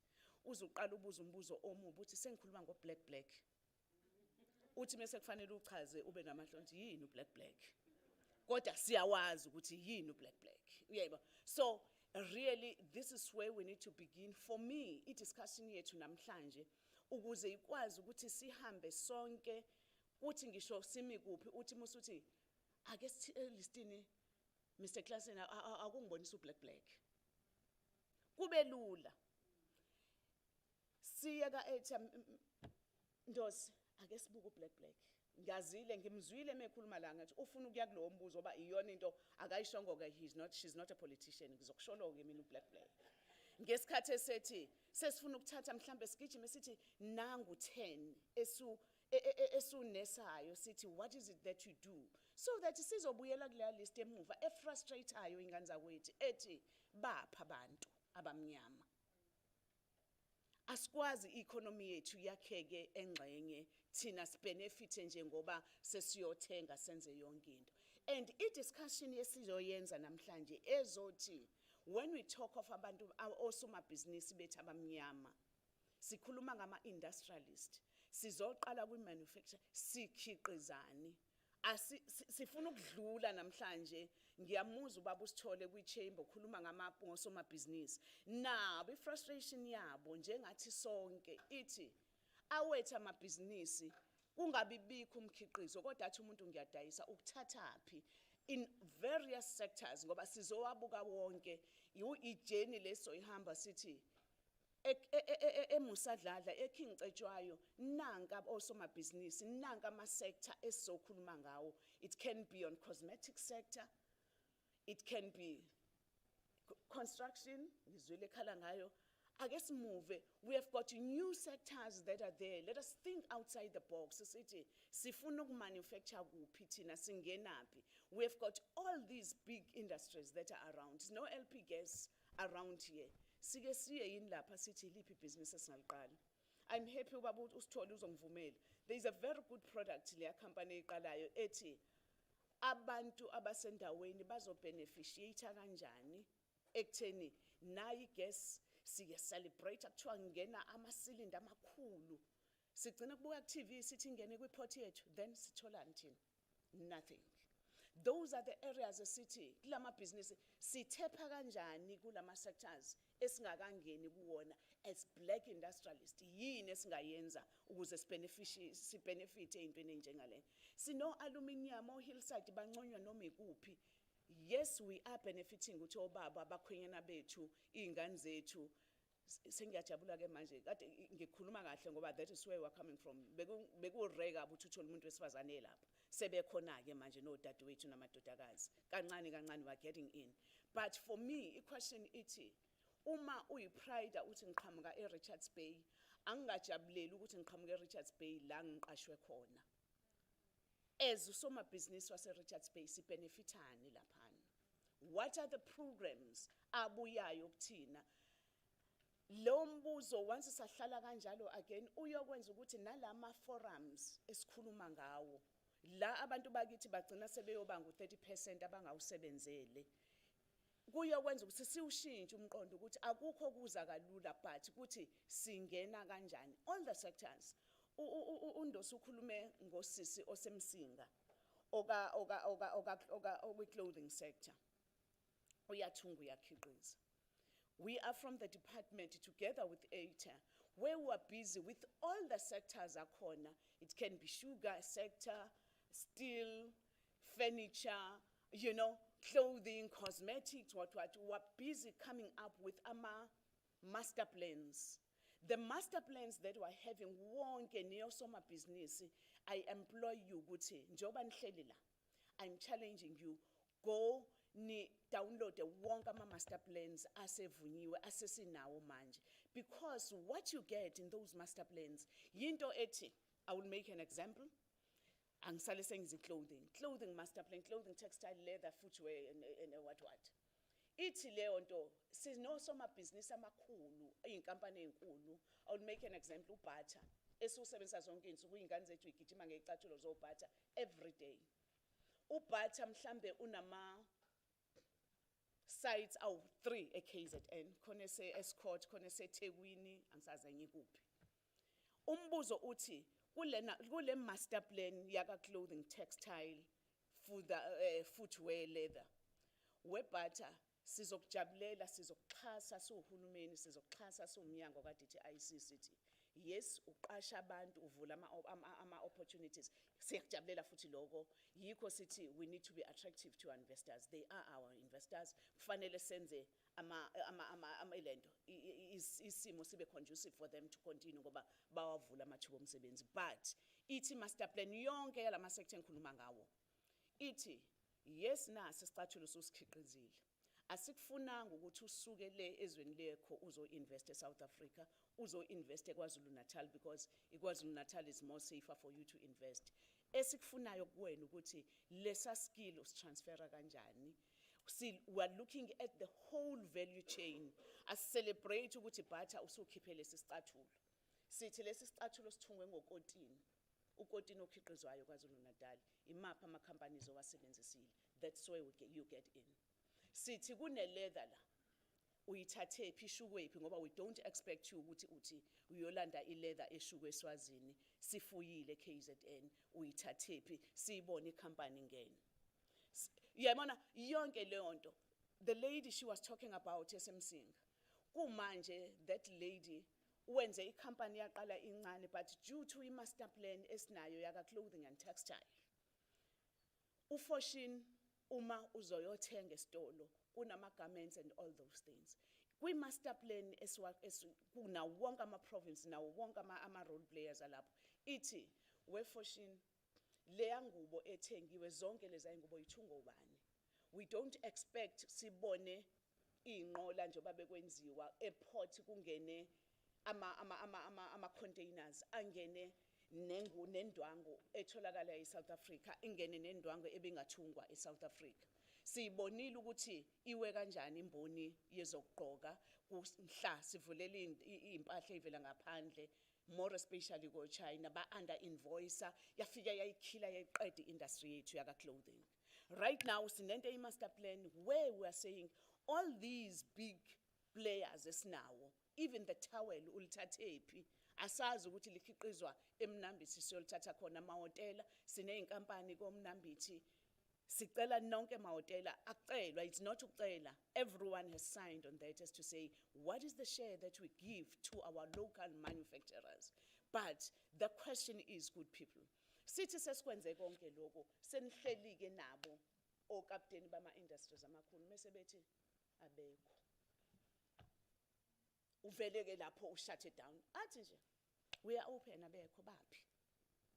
So this is why it is important ukuthi sibe nama gatherings kanje sikwazi ukuyishare that information sibuyele kulokuthi amakushila ukuthi ngesinye isikhathi uma sisaqala asingabi nomhobholo but asithi sihlangana kanjani ukuze sikwazi ukuhlangana sibe nalezi inkampani as we grow sesingabuye sihlukane sidedelane athi umlusi eyimele umuzi uyimemele kodwa kwamanje ake sihlangane sithi what is it that you can do as indle emnyama sikwazi sike sibulale nale myth uthi asikwazi ukusebenzisana sabantu abamnyama. This is where we need each other mostly ukuze sikwazi ukuyobreaka lama walls avaliwe. Sikwe enye ekuphathana kabuhlungu sihleli phezulu komnotho thina la kule yethu district. It's 2 weeks ago where we had a meeting nabantu most of them is the colored community. Nabo ebebezokhala bethi DM emnotho esinawo millions of rands enziwa olwandle lethu there is not a single person okwazi ukungena lapho and ivaliwe bayivale ngalendlela ukuthi labo official balaphana ile education thina singabanga nayo asazi ukuthi ungakanani umnotho laphana where now we are engaging with DM waka fisheries no Baba Chris ekuseni how do we open up ukuthi abantu bakwethu even the fishing licenses that we are getting umqathango ongakazi ubone ukuze abantu bakwithi bakwazi ukuthenga bathole laphana laba abancane bangenile bazokhala bathi even the boats esiyuthole kanzima ngoba kukhona leyo license engiyitholile sizothi sipakile lapha ehaba sipakile olwandle siyofika sekuqhunyiswa amasondo ngoba kunabantu kune race ethile evimbile ethi owethu lomnotho nihlakaniphelani nikwazi ukuzongena emnothweni ekade kuwewethu. We're not going to win here, good people, if ever we don't hold hands. City, in nature, leyana, unkulunkulu usibekele lo lalwandle. I-wealth, sonke kufanele sibenefite kuyona. Kwazi ukusuka abantu from all over, beze Richards Bay, bazodoba, bathole umnotho, esiubuka zonke insuku singazi nokuthi kwenzekani. That's the homework again I'm saying. Let us tap into such areas. Umnotho ungakazi ubone. And okubuhlungu ngendlela owenzeka ngayo. Uze wenzeke udlule the authorities that are there, the people that are there, sikhona kwi-government. Sometimes singakwazi uku-understand baphume nawo kungangeni lutho even on the entweni ye-tax just because yenye yama-areas, ama-sector avalekile sizowavala kuze kube nini. Sinamehlo manje sinemqondo. Let us make sure that we tap into such areas. That's a challenge, again, that I'm posing to you. For me today, really, I'm not here to get into numbers. Yes, funding, we do have, Mr. Klassen will come and say, abalimele abalinyalelwe bazongenaphi. But for me, it's that long journey that you are starting, how do we open up iminyango ebinzima ukuyivula? Let us utilize each other here. Ekutheni asibambane sizama ukuyonoka together sithi asivule leminyango sivulela abantu bakithi. Sikhuluma eZCPF nje evalile. Yes, we have got iChamber ivaleleni, yavalwa nini, yavalwa ubani. Akekho futhi oyofika azosivulela. Ithini esoyivula leya chamber? Ukuthi yenze ngalendlela esifuna ukwenza ngayo. So if singakwazi ukuyihlanganela leyo, it's a pity. Right now we're celebrating as a country. We're celebrating as a continent city. Reached le agreement ekuthiwa i-African Continental Free Trade Agreement. Leyo ithi siyizwe lase-Africa lilonke. For the first time sine agreement sithi sizo-trade amongst each other. It's the first time sithi ake siwuqoqe umnotho we-Afrika sikwazi ukunikezelana ngawo siyi-Afrika singathembeli emazweni angaphandle. Umbuzo ke futhi again uzoba uthi size siyijabulele nje yini esoya nayo siphetheni. The main thing mesikhuluma ngaleyo agreement ibuka kulento umthetho we-rules of origin ukuthi si-trade ngama-product. South Africa izothi ngizo-trade nawe Malawi, ngizo-trade nawe Nigeria, Swaziland, nawo wonke nama-countries kufanele sithi lo mkhiqizo awube u-originator kuleyo country. Asisho ukuthi mesithi sifuna ukutrade siyizwekazi le-Afrika usuzogijima uye eChina ungenisa icontainer kwinkathi uyo-trade ngayo. Cha. Those are the rules that we are looking at. Again, leyo nto ibuyela kuthina sisonke sithi uma sithi umnotho wezwe nezwe ubheke umiswe umkhiqizo wezwe yiloko esifuna ukwenza. Good people, right now sithe iCovid isivula amehlo ezintweni eziningi. Into ye-innovation, into yobuxhakaxhaka isibonisa ukuthi sesiphila ngayo kakhulu. I'm happy nje right now ukuthi ngisho Facebook that slowly fading away. Sithola ama-companies abantu abamnyama abancane. Sinankampani manje sinezinto sinoma platforms ekuthiwa omoya. But benziwa abantu bakithi abamnyama. Those are the sectors sithi think outside the box. What is it? And from the funding that you are having, even as a department, when it comes to innovation, umncane ufika nane business plan yakho ngisho ingakacaci siyazi ukuthi it's innovation, this is what you are looking at. Siyakwazi sithi nangu 700,000, go mntanami, go and think further and say what is the innovation, what are the solutions to the challenges that you are faced with. It's just but one fund that I'm talking about, but it talks more to these young people, to the minds of today, the solutions that you can bring to all the challenges that you are faced with when it comes to issues of innovation. Let us be big on that. Let us make sure that we fund such things. Abantu bakithi bakwazi ukuqhubeka basizakala. That is black industrialist. Uzobuqala uproducer, uqala uze nama-software amasha. Asingakubuki ngazuthi kufanele kube abantu abaphesheya amagama amakhulu o-Bill Gates. Cha. Ingenziwa nje uvezi. Kuthiwe nje ukhululwe vezi uqale. I'm sorry. Where am I? Ngifuna ukwenza example again where we pride ourselves as being abantu basemhlathuzi. Sinenkampani for the first time izongena la kwi-IDZ yethu where sizobe siproduce ugandaganda wokuqala wase-South Africa. Sihlale sithi ugandaganda into enkulu siwa big in agriculture kodwa mobuka all these tractors avela ngaphandle. Mfana omncane we-region yethu uyafundwa, uya-applya wenza konke uzoproduce ugandaganda wokuqala ozonwenela yonke indawo uvela la kuyethu region. That is the kind of thinking that you are looking at. So for me yikho ngithe angifuni ngisho ungene ezintweni eziningi, but Moses program director ni sector, the sectoral desk that is there, we can spend days and days. For me it says today it's just starting the conversation that you might be having. I wish we can even have a day ngoba even uThami ngizombiza ngithi aka unpack some of the packages that we are having ngiyaqeda. Ngiyafisa sibe nosuku where we would be saying we're spending a day with the business people of this region. sibe na sort of an exhibition where sizoba nama-stands and stands awo wonke the kind of funding that you are having at the level of DTIC, at the level of ETA, sikwazi ukucathulisana sibonisane, bring even the small business, sikwazi ukuthi simqala la kube khona o-CPIC sithi ngisho safuna ukuregister company because it's also important. Right now sivela kulama protest abekhona kwalutho, abantu abaningi bethu abakwazi ngisho ukuclaima. Uthola ukuthi benako abezamela khona akayiregistile ngisho company. So there is nothing abambelele kuyona. I know we did come up with ama packages ukuthi ngisho ubama ubeyidayisela ekhoneni kube khona akutholayo ukuthi aphinda ukwenza stock sakhe, but it's so important ukuthi we nurture and sibambane singalendlela ukuthi let us start there siqhubeka nje kwenze njani. For me that will be a greatest day.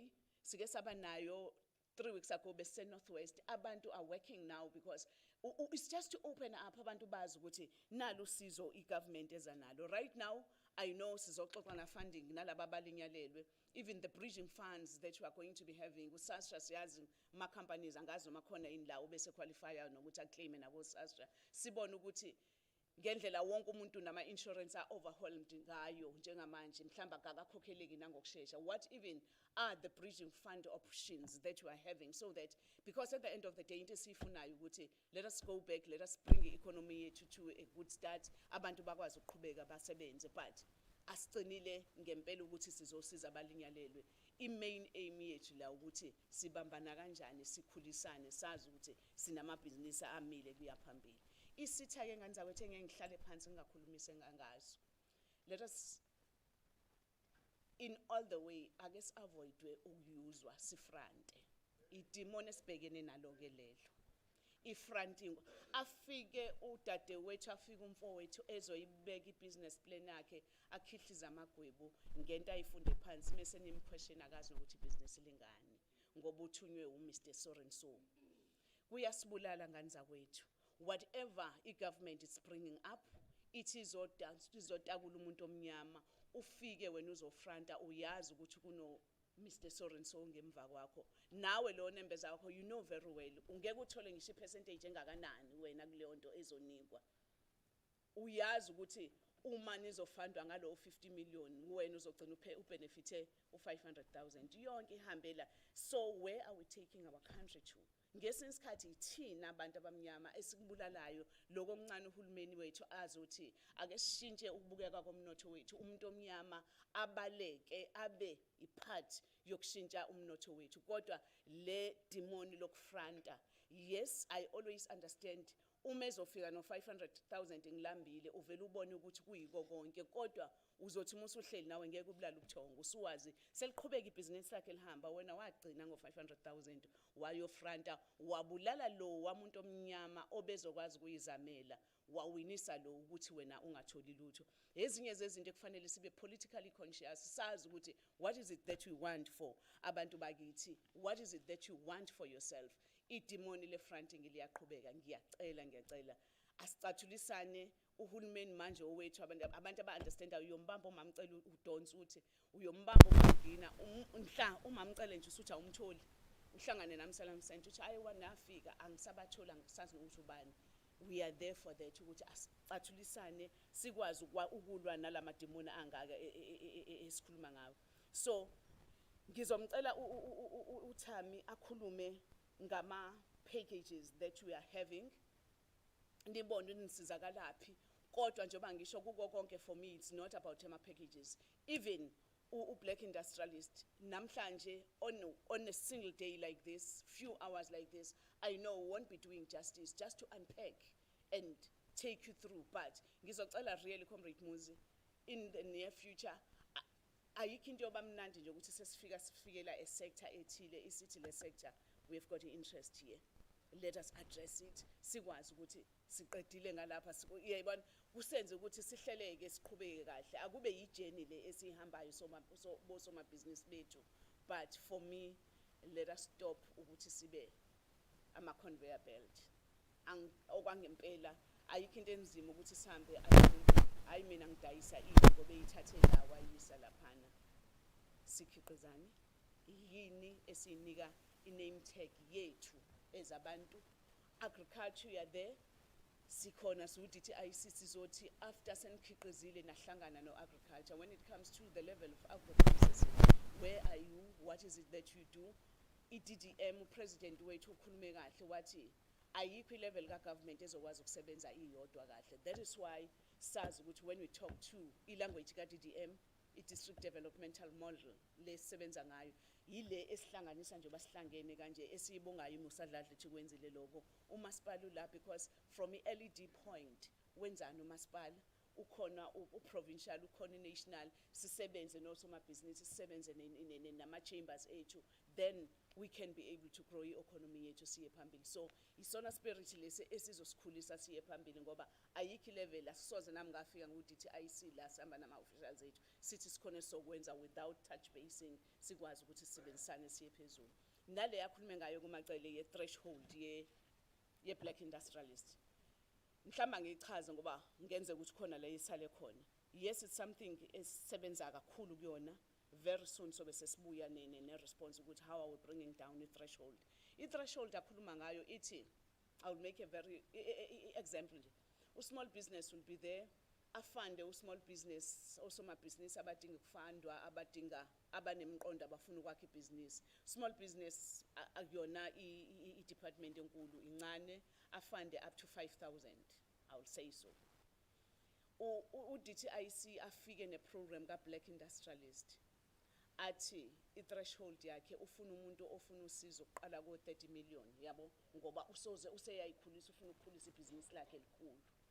Ithini leyo nto? Ithi kunabantu onebhizinisi elinomqondo ebelingakhula ogcina elahleka phakathi nendawo. Mhlambe mina ngifuna imali enkulu, angakabi nebhizinisi engifuna 30 million yabo.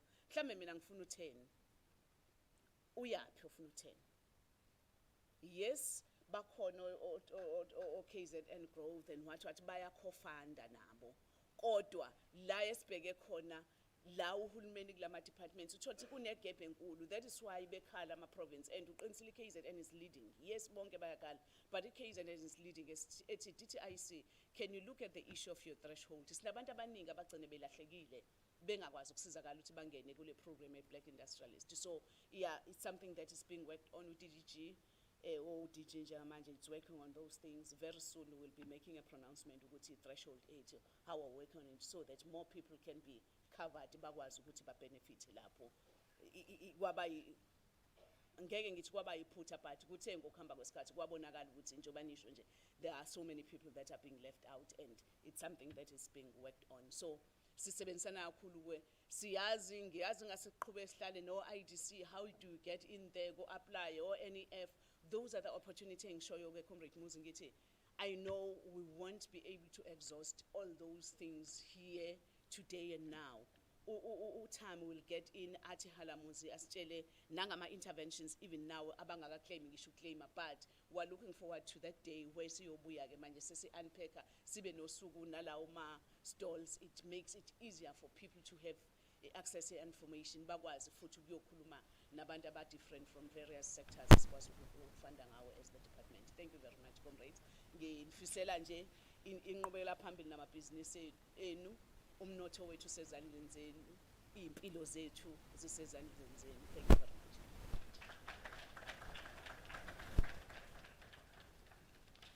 Sabonga kakhulu sabonga kakhulu. Mhlawumbe ngizokwenza nje a few introductions kwabangene uDM esekhona phakathi kwethu bese shithi nomfowethu classini.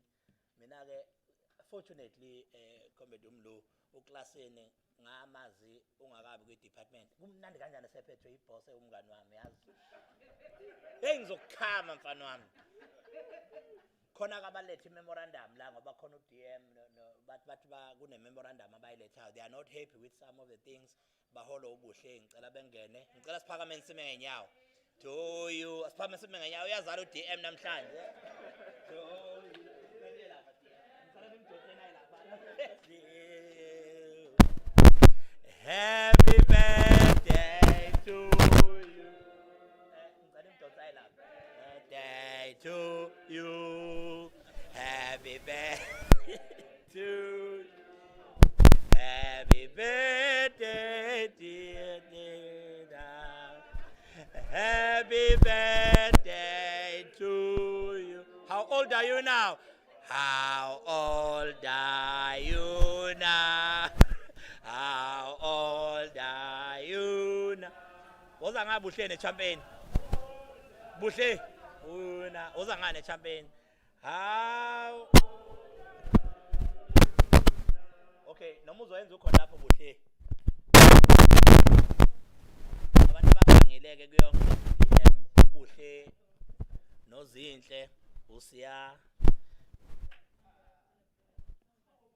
nozipho nomeya njengoba ekhuluma ngako wazi kahle ukwenza isilima nje hlalani phezukwayo ububuhle manje oh you learn the speech oh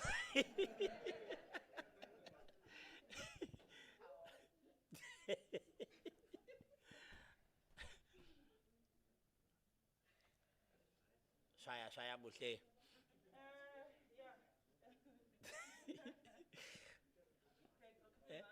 yeah sicela ukhiphe imask khona azo uklasini lapho ufuna ukureporta Okay, ngifisa ukubingelela birthday girl.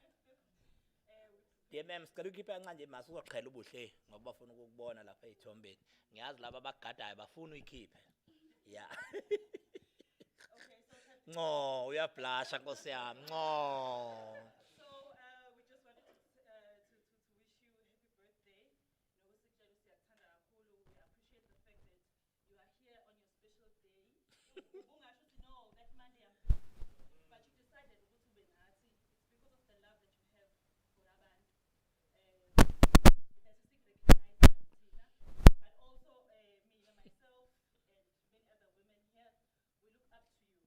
Uyayibona lo nto, and therefore we prepared this scripture for you. Itholakala kuMatthew 5 verse 14 to 16. Uthi you are the light of the world. A town built on a hill cannot be hidden. That is what we see in you. Uyayibona lo nto, when you are out there you must know ukuthi it's not just intwanyana encane or what. We look up to you and we appreciate you so very much.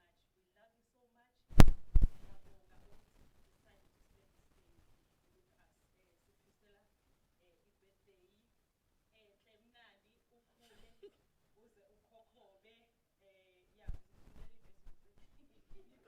ingaqhubeki but nje lisho njalo ukuthi you are the light of the world. Uyayibona lo nto, and a town built on a hill cannot be hidden. So awufihlekile awufihleki ukwazi lokho noma ngabe ukephi ukuthi kunabantu lapha who are behind me who see me as the light of the world. Uyayibona, especially thina as women.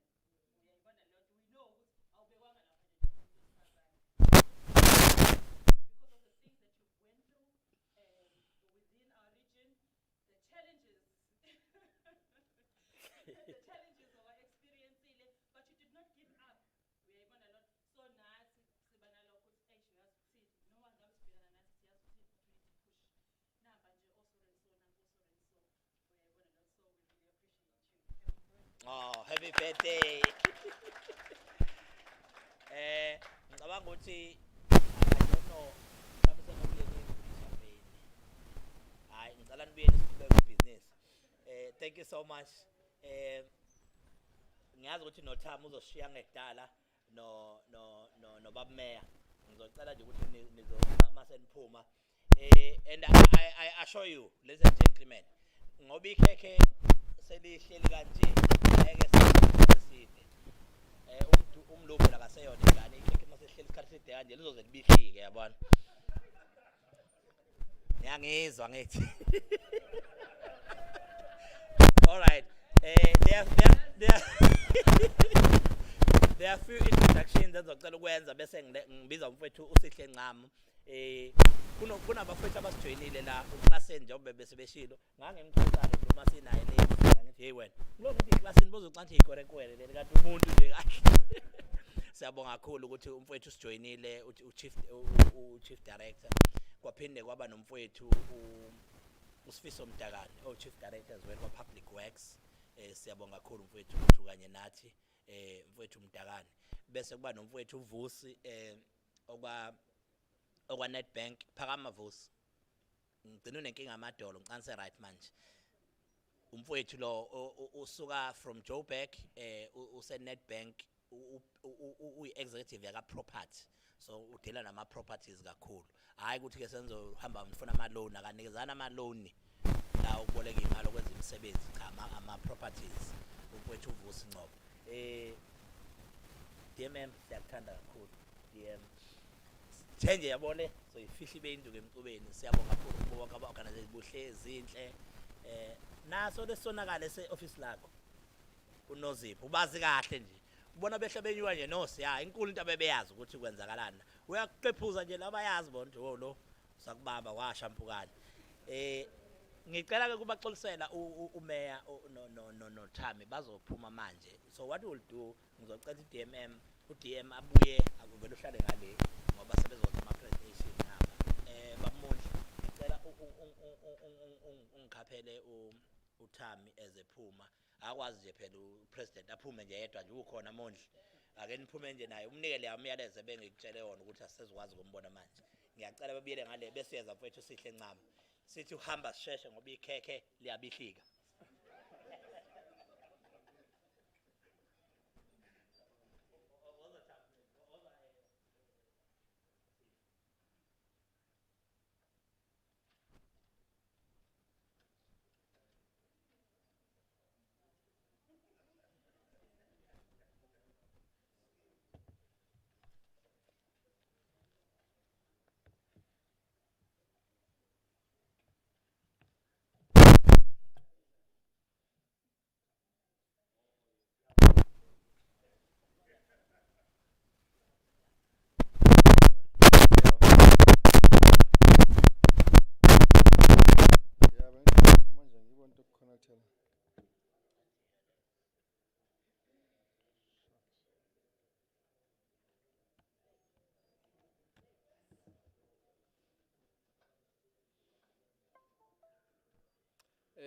Angibonge program director bamadlokovo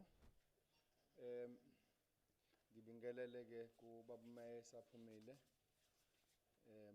naku dadewethu usisi uNomalungelo DTM ngiphinde ke ngibe neprivilege ukuthi ngithi happy birthday ke ngibe isikhulumi sokuqala emva kwe-announcement birthday yakho sisimlo sibingelele nobaba uThami o-president we-Zuland Chamber umfowethu uThami Klassen dadewethu Ndosi laphana kwa-DTIC shareholder noyena ongikhokhela manje ngisebenza ngike ngithe akukhuluma yena kuqala ngingahambi phambi kwakhe ayiveli ke la uphathi wohlelo i-presentation mhlawumbe siyavela ngokuxhunywa kweyintambo la angazi thini indaba ngizoba mfishane nje kodwa ke ebengifisa ukuveza lama slides nje ambalwa azama ukuveza isithombe ukuthi siyi-country noma siyi-province simi kanjani kwezomnotho mhlawumbe ukwengeza enkulumeni eyikhuluma ezidlulile zonke zifakaza nje into eyodwa ukuthi kahle kahle umnotho wethu wawuvela ungemuhle sisuka singakangena kwi-COVID so from 2018-19 sizongena kwi-COVID vele i-economy yethu iyasilagisha iyazama ukukhuphuka kodwa inento yokuthi iyakhubazeka into ekhubaza ke economy yethu kakhulu i-production capacity indlela esakha ngayo sikhiqiza ngayo izinto zethu la ezweni nje lilonke South Africa kuze kumirane ke noma kuhambisana nokuthi neKwaZulu Natal nayo yenze njani izinto zethu eziningi ngoba umnotho ukhuliswa i-GDP ye-country i-GDP ye-country iphansi ebese kuzothi ama-FDIs inflows noma ukutshala kwezomnotho ezweni kuphansi lokho kwenza ukuthi ke manje i-trade balance yakho kuloko okuthumela emazweni nokuthenga kwamanye amazwe kube negative bese kudala ukuthi ke njalo wena uhleze uthembela ekutheni ukuthuthwa komnotho wakho kwakhiwe amazwe angaphandle uma usuku uthenga into zokugqoka kwelinye izwe uzithenga uyiletha ezweni lakho ya importer uma usuku importer kusho ukuthi imali yakho wena ixhasa lelazwe elakhayo ukuthi likhule ngokomnotho likhule futhi nangamathuba omsebenzi amathuba omsebenzi uzowacreate-ke wena mancane kakhulu ngoba amathuba omsebenzi ukuthi abantu bakudayisele kuphela. So-ke bona-ke leyo i-consumerism leyo kusho ukuthi siyakhonsuma kuphela. Izolo nje umgqibelo ngidrayive ngayo eGoli. Uma udrayive eGoli usuka eMaritzburg ukhuphuka eGoli, in an hour there are no less than 500 trucks from Durban going up to Johannesburg. In an hour. Mawuzoma nje nge-hour nje bese ubuka ama-truck adlulayo. You will count on a very good day about 500 trucks going up and they're all loaded.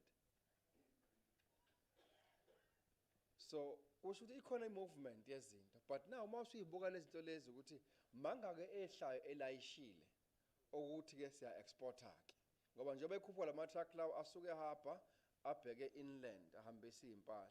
So uma wenza i-count-ke manje ukuthi mangake ehla elayishile izinto ezophuma zengaphandle kwamanye amazwe naphuma ehaba ekhuphuka eselayishile, uzothola ukuthi almost close to 55% yama-truck ehla empty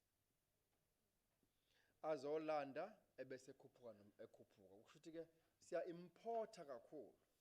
Mase ngibuya sengidrayiva-ke ngapha manje sengidrayiva ngeSekunda Piet then mawudrayiva ngapha uzohlangana noma uzobona ama-truck amaningi awo ngama-containers lawa abhekele phezulu asuke eMaritzburg asuke eThekwini ebhekile ama-containers eningi lawo elayishe okulandwa eThekwini sokwamanye amazwe kuya inland.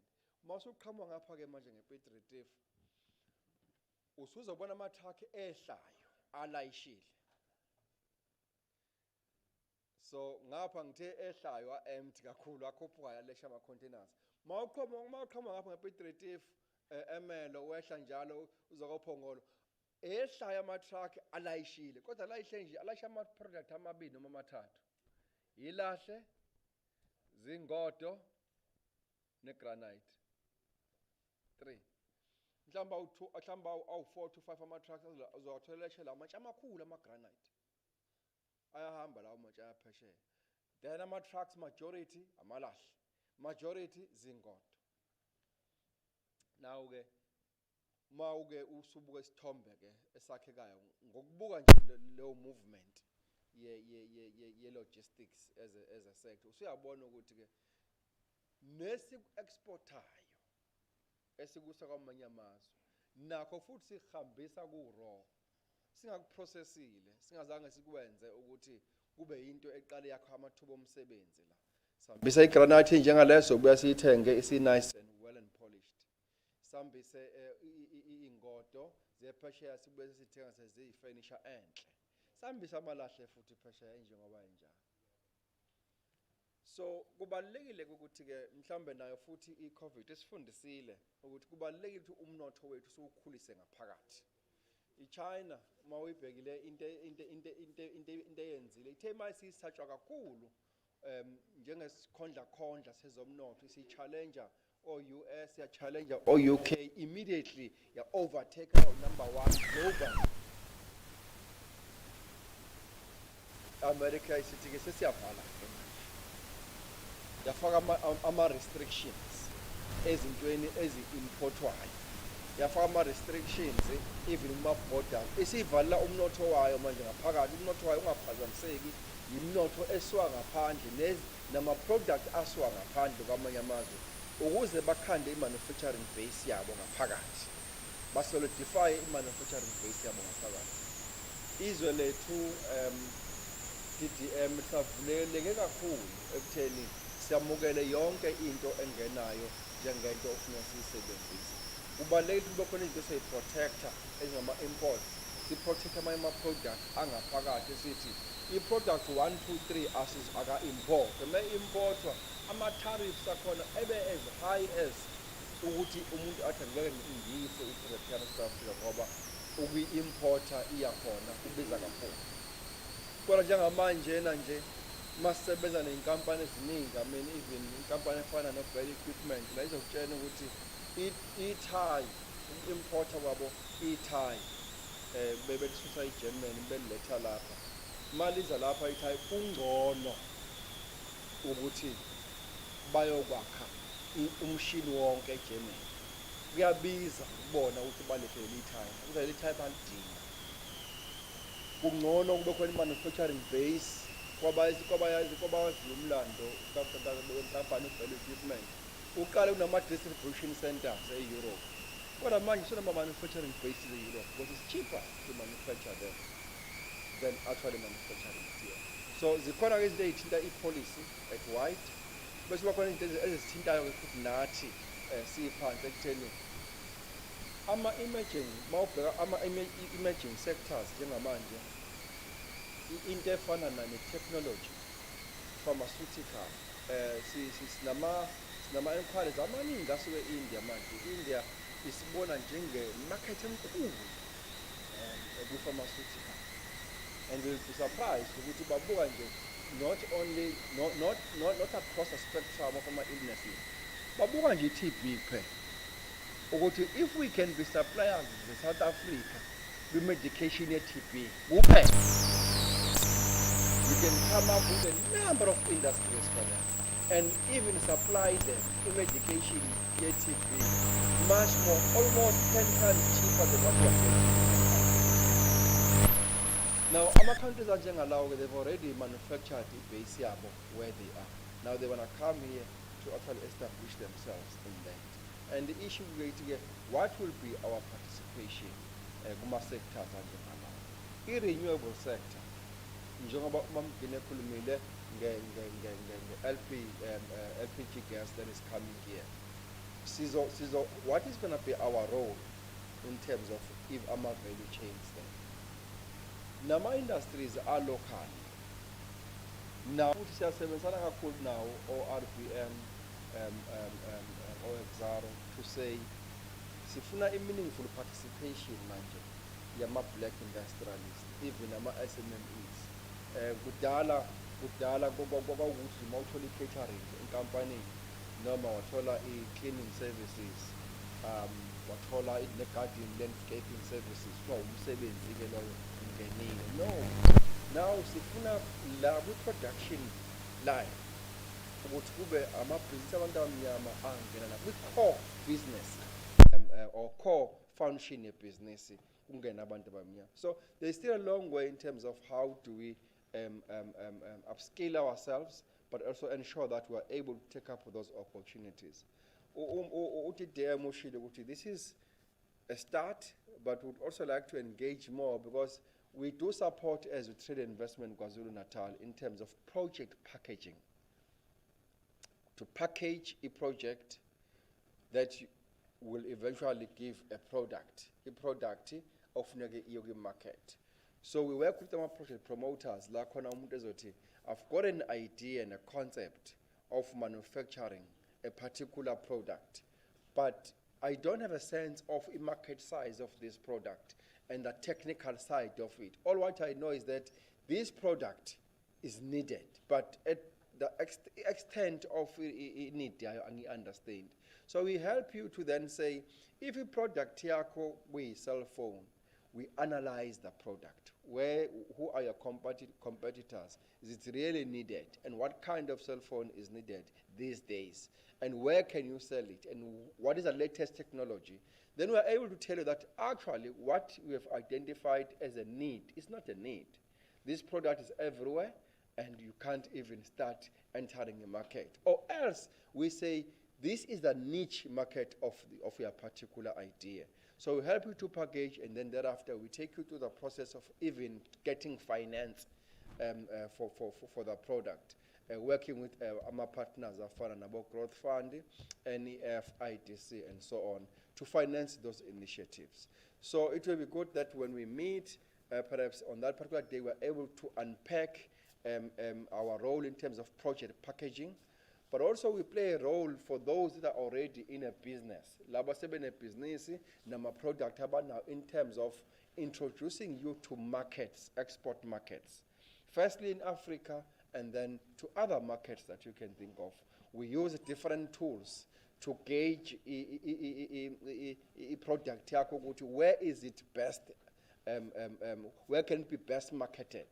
So we use some penetration tests, the different penetration tests for a product to say product yakho ikhona in Angola, ikhona in Ghana, ikhona in Nigeria. Uma ikhona ingakanani, iyiphi i-window onayo wena ekutheni ukwazi ukuthi udayise i-product yakho. So export development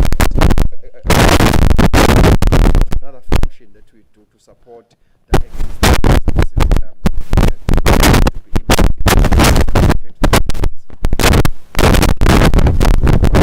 services, where we understand a number of challenges SMEs, whether they start a project and the project here fails financial regulations and the specifications or standards that we must meet, whether it's SAPS standard and so on. So our one-stop shop service is also to say how do we get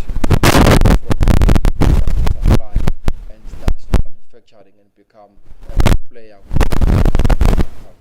So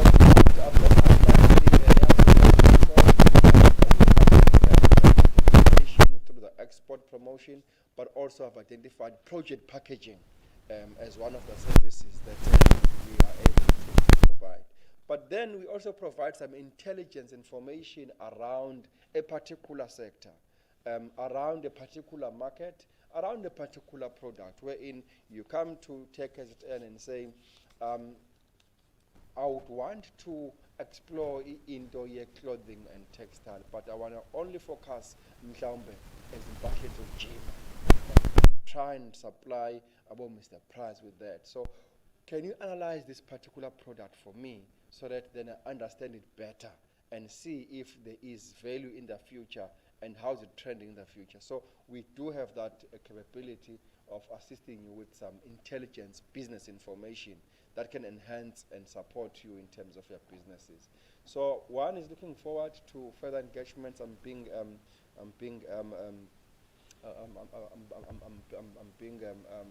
rushed by the time in terms of us concluding faster. But one is hoping that in the near future we'll be able to engage even more and give you more examples of how we're working with Rio Tinto in terms of the expansion program and a number of other businesses that are local here that we are supporting for them to be retained but also to be able to expand. Thank you so much, Program Director. Madlawo Siyabonga. Thank you so much, my brother. Thank you.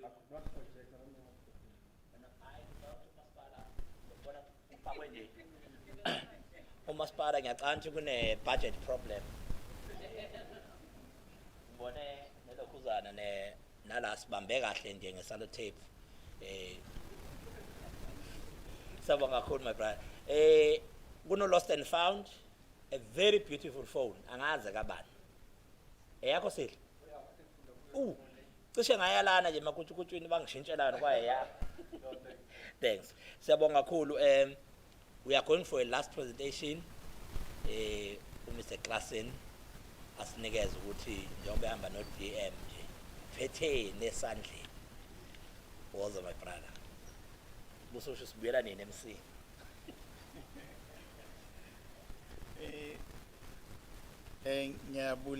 ngibulisa kakhulu ku Deputy Minister and in absentia noBaba Mayor no MM. Ama-colleague wami avele ethi uBaba uNcamu naye ku-DTIC ZN nabanye abaholi abakhona ngokwezikhundla zabo. uBaba uMadlokovu uyasho ukuthi cha wayesishosholozisa lapha eMsinga. Sasebenza impela DM eMsinga. Sabatholela nemali iyo le angayisho manje. Awuthi ngivele ngizikhiphe ngoba sezazihlangula yena sikazikhupha. Sabatholela nje malini ufuna ngisho ukuthi malini 37 million DM. Batholela uDTIC kuwane yama-departments abapackage la yona njengomsinga ama-cooperative ayi-75 amaningi impela ayekhiqiza ama-crops amaningi lapha endaweni ayezo beneficiate lezo zinto ayenze different produce azise naku Joburg bebese bane contract ukuthi benzani angazi DM ngizokushiya nabo lokho ngoba ngithi nje ngisho nje just in case khona abantu abayaziyo le ndawo bangazothi cha angifuni DM sikhombane ngifuna nje ukuthi bona bazisho njengoba sokushiya igama uThami waklasini andinaso isiduko uyabona ngamaXhoseni bathi isiduko sakho sithini ngisebenzisa mangisebenzisa isiduko ngisebenzisa esikamakhulu umakhulu wami ngumcweha ke abo gxarha ovambane osiyo kapotwana so ndiyazazi ke baxa kuthiwa ngesixhosa bathi izithuthe uthi nami ke apha emzini waKwaZulu ndamkeleke ngiyabulela ke ngiyazalana ke nabanye bakaMadlokovu uyazi yena uMadlokovu nabanye ke bakamapholoba ngiyazalana kakhulu nabo so ngingumuntu nami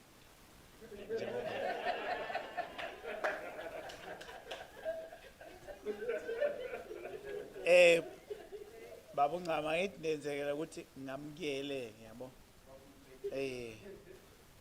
ebantwini ngiyabonga DM ngama programs ukuthi sivelise nathi ukuthi senzani la emphakathini njengo DTIC niyazi ukuthi sesafaka ne surname lapha esuC and competition eqaleni sasu DTI kodwa nibokhumbula ngoba ngiyazi abaningi noma bakuma business kodwa mababuza basazi uDTI libo DTIC sasiye sidle ngokuthi ke abantu kakhulu they know umnyango we social development kodwa lo wezimboni uyubaxaka ukuthi ungakuphi so siyathemba ke ukuthi masinala neinhlelo ezinje kuzasinceda ke ukuthi silibele sikwazi ukuthi sithuthukise ukukhula kwabo somabhizinisi iDTIC ke inama programs are different elibaluleke kakhulu ila adrive ipolicy amapolicy esirana ngawo afana no Black Industrialist Program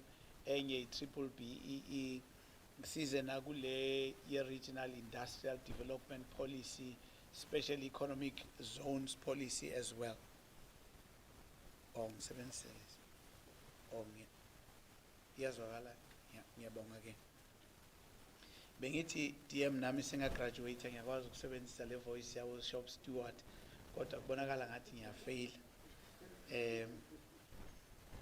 so ama program lawa aya drive ipolicy bese kuthi ke amanye a drive ama instrument esupporta leyo policy sithi ama incentives asibizi ke kakhulu sithi ama grants sithi ama incentives ngoba ngikhuluma nabo somabhizinisi so that si understand ukuthi we are saying siyanixhasa ukuthi nikwazi ukuthuthuka asiniphi ama grants ngokuthi sikwazi ukuninceda nje nikhongoze kodwa siqale sibheke ukuthi nenzani ivalue yaloko esingathi thina si enhance uma sibona ukuthi uphethe into esandleni sithi ke asi incentivize siyenze yande angithi kunomehluko ke lapho ngoba abaningi Madlokovu bacela ama grant uDTIC akanawo ama grant siyawabiza nje kodwa igama eli right ama incentives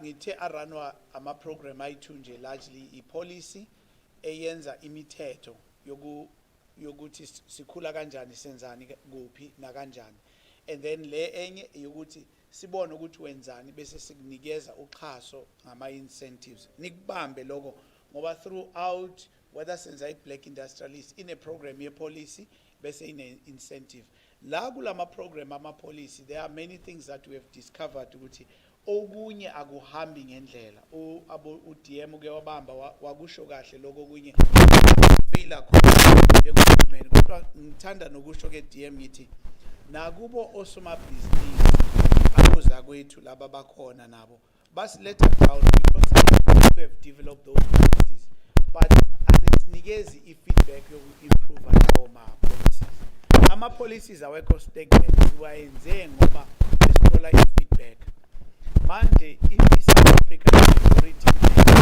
ama-policy are reflecting a neoliberal or i-western ideology. Angithi siyazwana. But esilanga ingoba laba abasinikeza izimvo zabo masuka constructor basinikezele ukuthi senze lama-policies ultimately derive. Siyacela ke ukuthi kuma-policy nibe active to change kulama-policy esikhuluma ngawo, whether it's black industrialists. Uma ingasebenzi akusukumeni naqala nithi ayisebenzi bese niyasho ukuthi nifuna isebenze kanjani njengama-chambers. Ama-chamber ngithi ngisho nje noma upresident ahambile nilele. Hayi mina sengishilo angithi mina ngiyi-technocrat angisipolitician. Sengiyasho ukuthi nilele because we don't see that active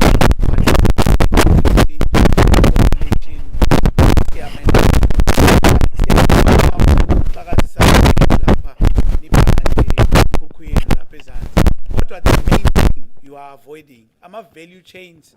How ama-value chains promoting and enhancing ama-black industries la esikhuluma ngawo asiniboni. Sibona nithanda ukulwa nodwa nje.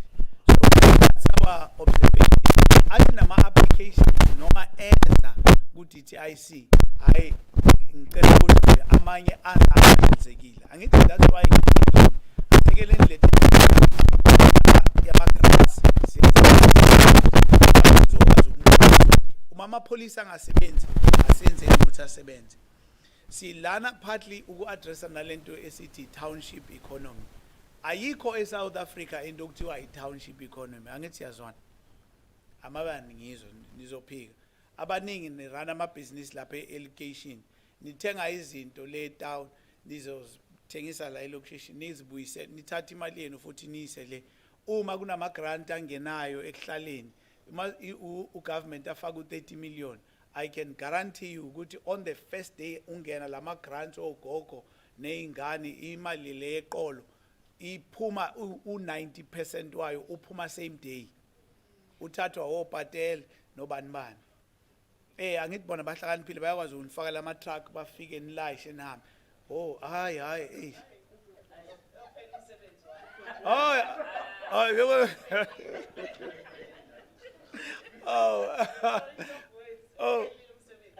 Oh yes. Angisho phela angithi yabona. Hey. Yabona inkinga ke yesiZulu lena.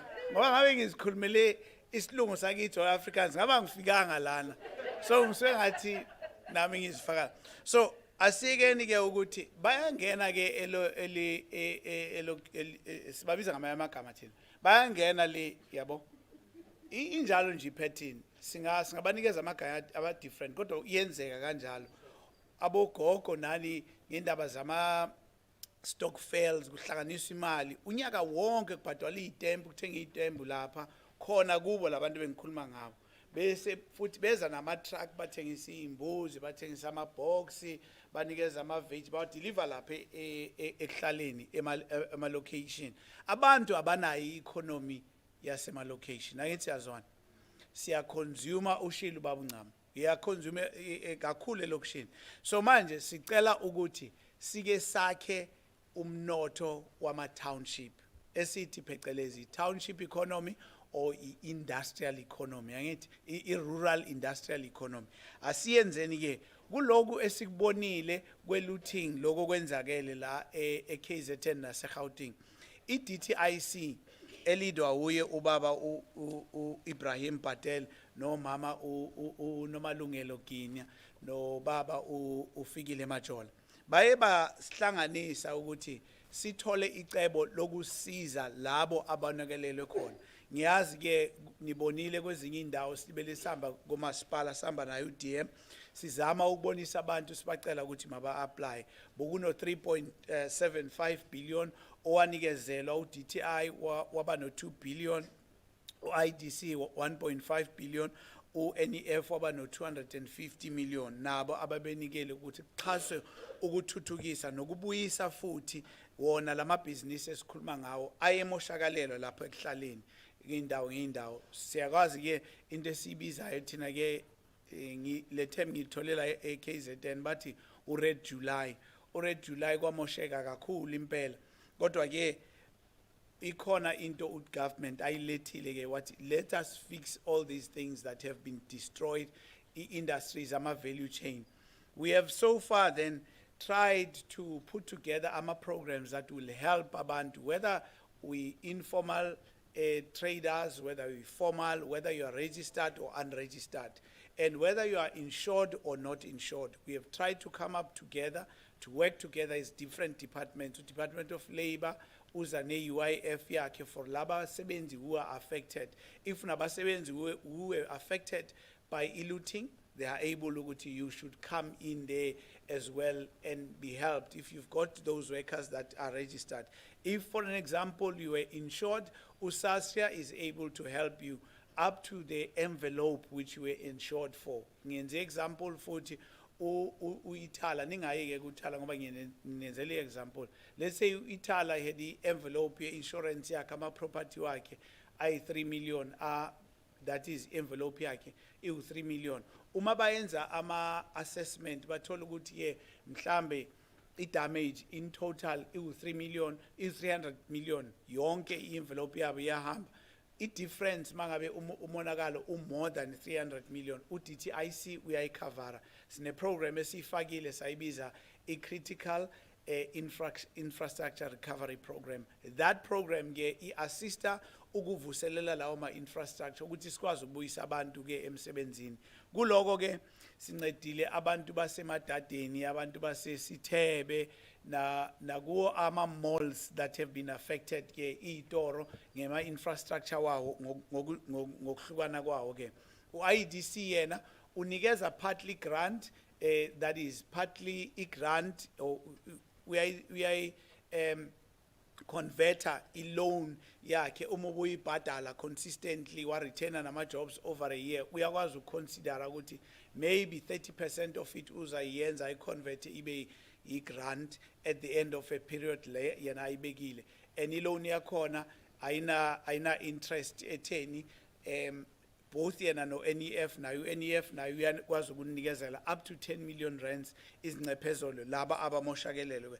Ama details aloko ngizowashiya angeke ngiye because I would not finish i-presentations lezi if nginganitshela kona in detail. USASRIA naye ke njengoba ngishilo siyasebenza noSASRIA but akakwazi at times ukuthi abe kulama workshops wethu all the time. Ube khona kumanye ama workshop but kwamanye akazange ukwazi ukuthi abe khona. I-reason yokuthi angakwazi ukuba khona is because uSASRIA ube operator nge-staff esincane in just the practice yakhona. But over looting, because many businesses were affected, like many of the businesses that were affected, abe like KZN, little amount a Gauteng. But in that then, USASRA made sure that he does, they do go out there, they do assess some applications, they do pay. Now, because bebane staff esincane and manje baye baqasha futhi ukuthi bancedise ukubhadala ama loan. I do remember about a week ago they were dealing with 14,000 applications, so you can understand. But those were payments. Some ama payments are less than $1 million, some ama payments are more than that. What USASRIA does, uyakwazi ukubheka iclaim yakho uma ngeke akwazi ukuyibhadala immediately, uyakwazi ukunikeza what they call interim payment or bridging finance, so that at the time basakulungisela uyakwazi ke ukuthi bakuncephezela ubulungisa loko ona kube operational.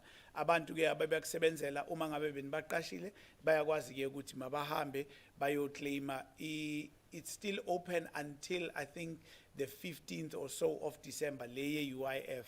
Beyond that they did not commit yet, but utho uminister nabasebenzi base department ozakwethu bathi mababheka bathi bazo evaluate whether are there more applications and people still abadinga ukusizwa beyond that.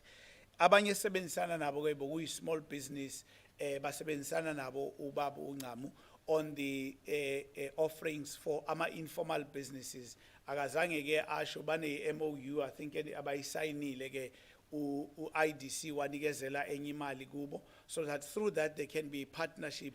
Ngitry ku illustrate ukuthi we've been collaborating nawo wonke ama-department. Uma ngime lapha ngimele nabo ozakwethu o-NEF o-IDC no-small business o-SEDA nabo SIFA nabo bafake isandla kuloko.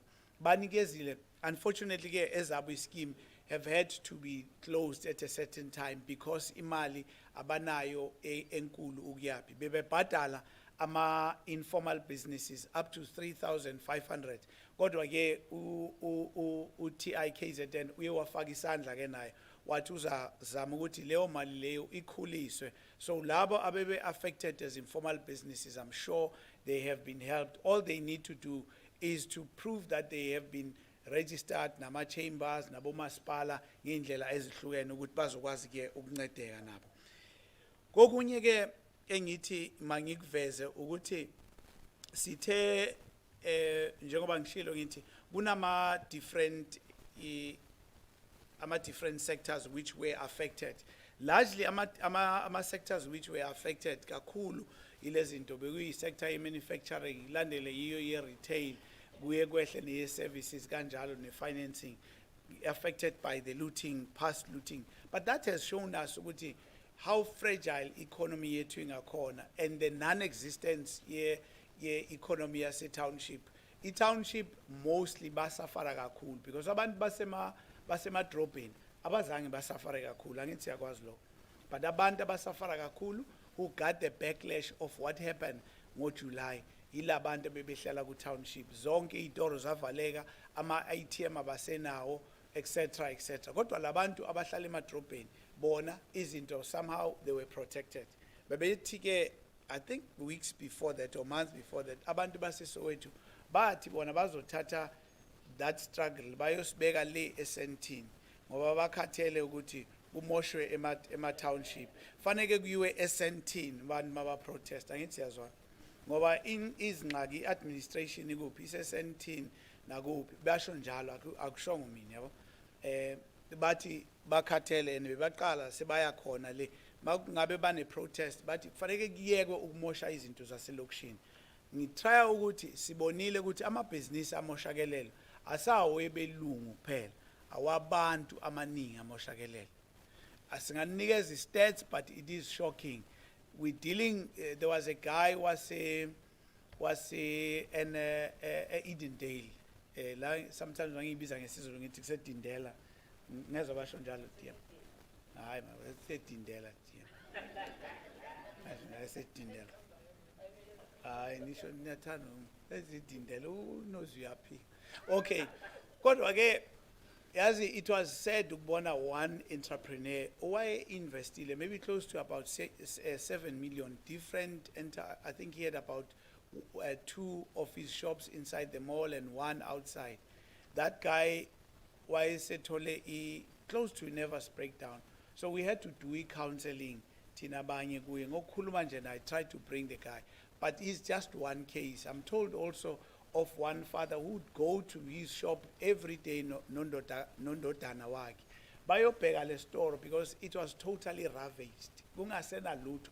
Baye nje ukuyobheka ukuthi yazi besila imali yabo ye pensions yama investment abebeyifake lapha, and abanye abantu bebenganayo nama insurance. Siya encourage ke kuloko kwisifundo ukuthi neyabo somabhizinisi ni chamber mabandla sicela wonke amabhizinisi enu awafake abe ne-insurance engena nayo kusasra. Ayenzi sense leyo ngoba manje abantu amabhizinisi asafrayo awabantu wonke la belungu azoclaima, abaclaimile oSpar bayaclaim oShoprite, and at the time makuqedwa ukulutha niyazi lapha emkhumbini bokunani bokunamagroza wonke ayemele nje ukuthi makuqedwa ukuthi nyakaziswa konke bese bathatha ama truck food bayawafaka benze kanjalo nje. So uyabona ukuthi abazange basafara. That's a reality which we got to understand economy isebenza kanjani, ngoba uma singakwazi lokho sizoqhubekeka silibele sizimoshela kanti sithi simoshela abanye kanti sizimoshela thina. So kuloko siyacela sithi asiqhubekeni ke ngalento ukuthi uma senza sibiza sithi i-reset yale economy lesikhuluma ngayo, si-reseteni kahle makube ne-township economy. Ikhona iprogram esithayayo ukuthi ku-township economy ake niqale ke ukuzakhela ama logistics nama warehouse center angithi sezwana nina from in the townships nikwazi ukuba ni distribute nikwazi ukwenza online delivery because you are buying in bulk, you are controlling that value chain. It belongs to you. You can determine ama bulk eninawo ningalibele nilendelwa kancane ama price akhulu bamadle wo khulumana izinto ezakhaya asenzeni izinto ezibonakalayo singalibele sikhuluma ngo50 cent asambeni sikhulumeni ngama-billion akakho umuntu wathi abantu abansundu bangakhuluma ngama-billion ngizonishiya mina ngiyojoyina amakhaladi akithi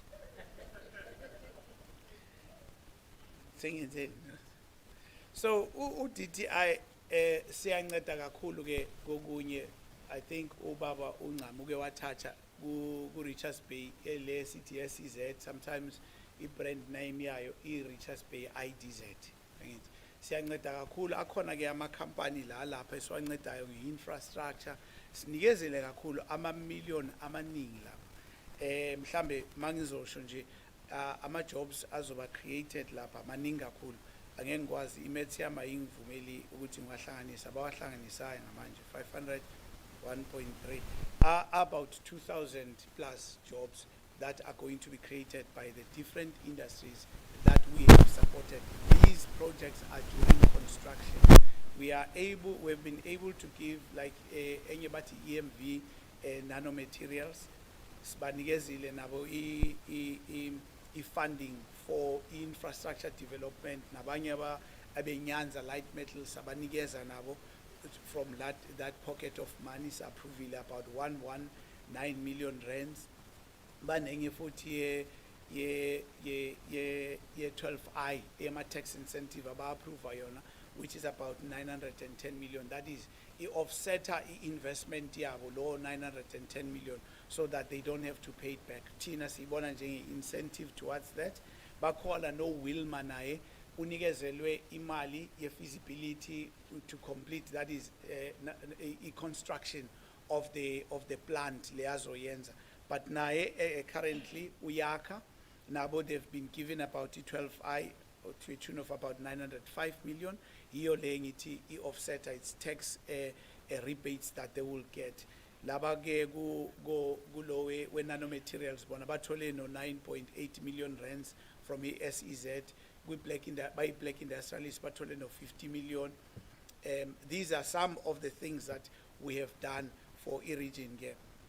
Engizamayo ukusho ukuthi kule district I think nibekile kakhulu ubaba uNcama ubekile basho ukuthi kuningi okwenzakalayo okuhle kodwa ke siyaniqoqozela ke ukuthi sebenzani ke niye phambili those schemes that we have talked whether locally nifuna ukwenza ama industrial hubs or ama digital hubs that we say to also keep in line with the digital economy. Yenzani kanjalo ningayenzi digital hub nithi niyovula i-internet anivuleni nje into ebonakalayo nakheni isikolo sokulungisa ama laptop ama phone liboniseni kukhiqizwe niyakheni ama circuit boards lithatheni youth niyaza ngithi unemployment ye youth ingakanani eSouth Africa. It's not unique to this area. So asenzeni ke ama program okuthuthukisa omama ne youth. I think ngizoma lapho ke baba ungema okunye I think angeke ngiye nabe kakhulu kuko but ithi ngithi kuloko ke bazabuza ke ama questions ngizokwazi ukuphendula. Ngiyabonga.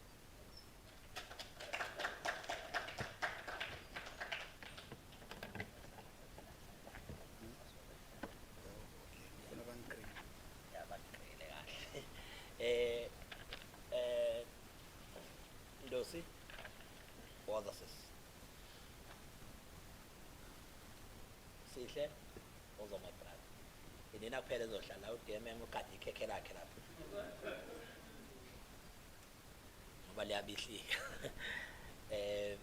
ngizocela ke sizokwenza kanje ladies and gentlemen uma usukhavekile ukhaveke sezwana just nje ukubuza umbuzo one question per person bese ke senza kanjalo ngajabula iwish yami ukuthi bangabuza abantu abawu-5.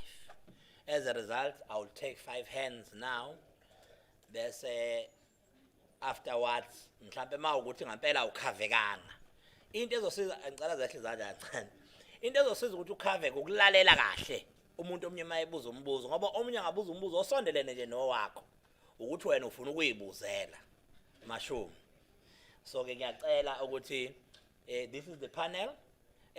Omunye edekile kwipanel ukuthi nje uhleli laphansi umdakane naye uzoresponda kwezinye mawufuna anything about nakhona ka public works ngeke simhluphe uDM ibede yakhe namhlanje bazomphendulela yena nje manje sebhekele la kheke futhi ngisho ngabe yalithatha manje ayihambele nakho lokho kulokile. So can I take first 5 hands? Okay, ngizoqala ngawe Mashumi, ngize ngawe babugumede, ngize ngawe Hlongo lapha emuva, ngize ngawe my brother. Zingakulezi zandla manje. Ngizoqala lapha kulo baba lo ohluphayo. Umashumi. Okay, zingakumanje zandla. Number 1 baba Mashumi. Number 2 Gumede, number 3 Hlonga, number 4 lapho kusho sefanele ngithathe isandla esisodwa. Number 5. Mhlawumbe ke sibuyeni sibukeni kanjalo. Okay, for one reason amadododo ngiyagcina ngawe ube owesifazane wesihlanu owesi6. Ayiyo tehluphayo. Ngicela ozoba Mashumi. Igama, isibongo, umbuzo bese sigcina. Cha lapha nje baba lapha. Yeah.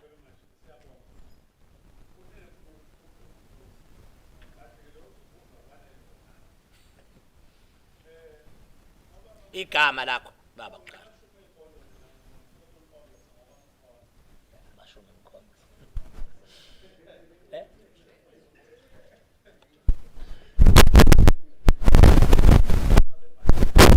Serangana baba Mashumi ngani? Nomusa usisi Nomusa. Iyodi mic. Yazi akusuke yona le.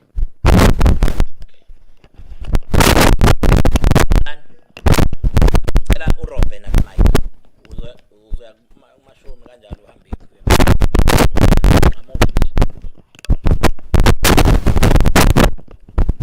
Angabuza baba Mashumi nezwe elikhulu wakhe.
Sabo. Thatha umbhobho xola nikeza yena lo seduzane. Ngiyaxoxa ngihambisa ngesikhwele ngoba senzethi aye ngokubuya. Uzoya lapha ngicela ubuze my brother usuke uye kuhlongwa mawusuka kuhlongwa uye umfowethu lapha ubuye uze ubaba Gumede ugcine la.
Sabonga wethu.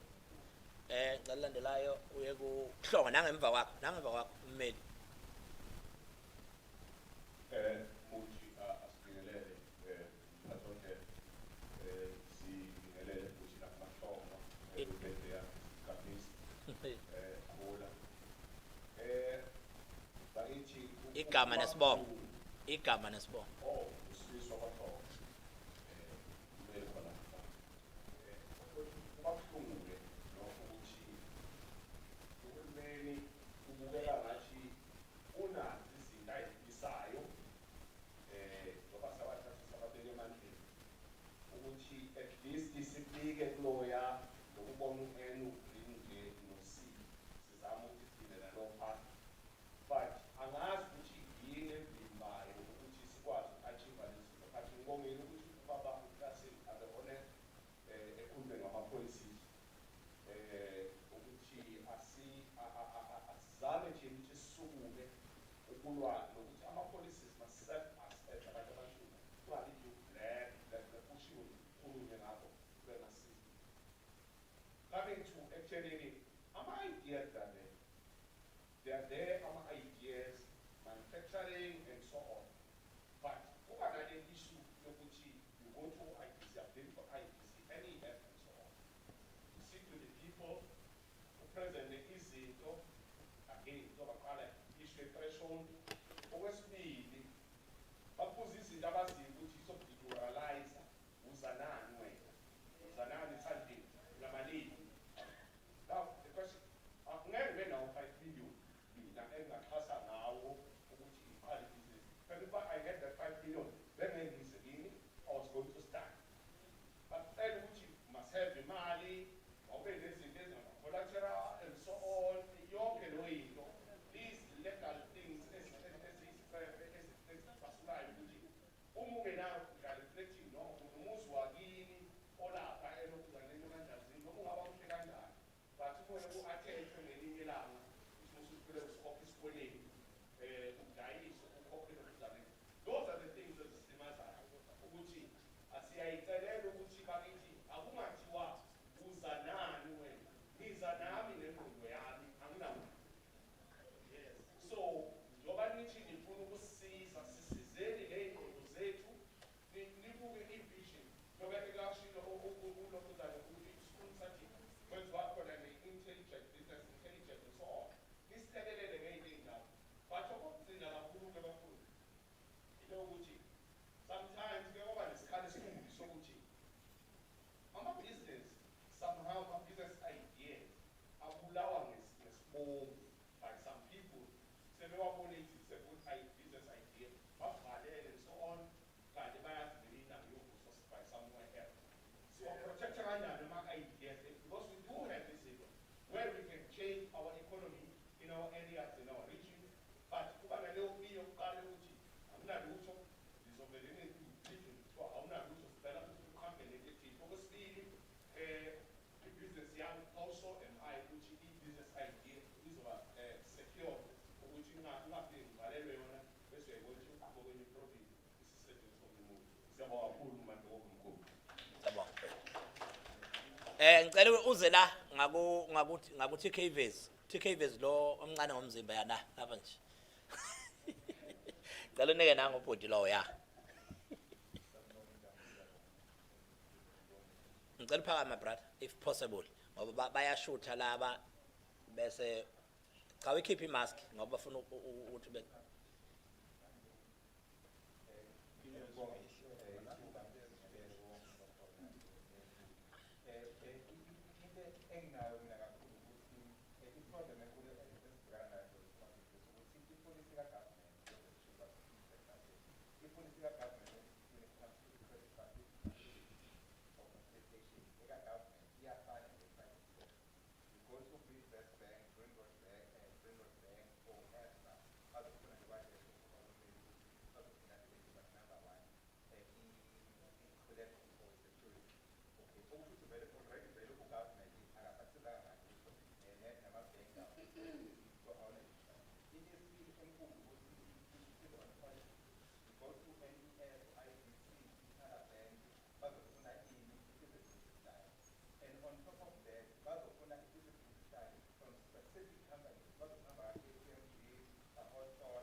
i-program ngoba ngimoshimali kahulumeni ngoba ngizosipenda 5,000 kule luzana jele singangisedawo ngihambe ngiyibekesha lokhu so ngicabanga ukuthi into engifuna specifically ukuthi iyiphi i-department or division ezosiza nge-specific side of business plan esound hhayi ake-NYDA hhayi aka-LSD ngoba i-pointless ngiyabona from experience.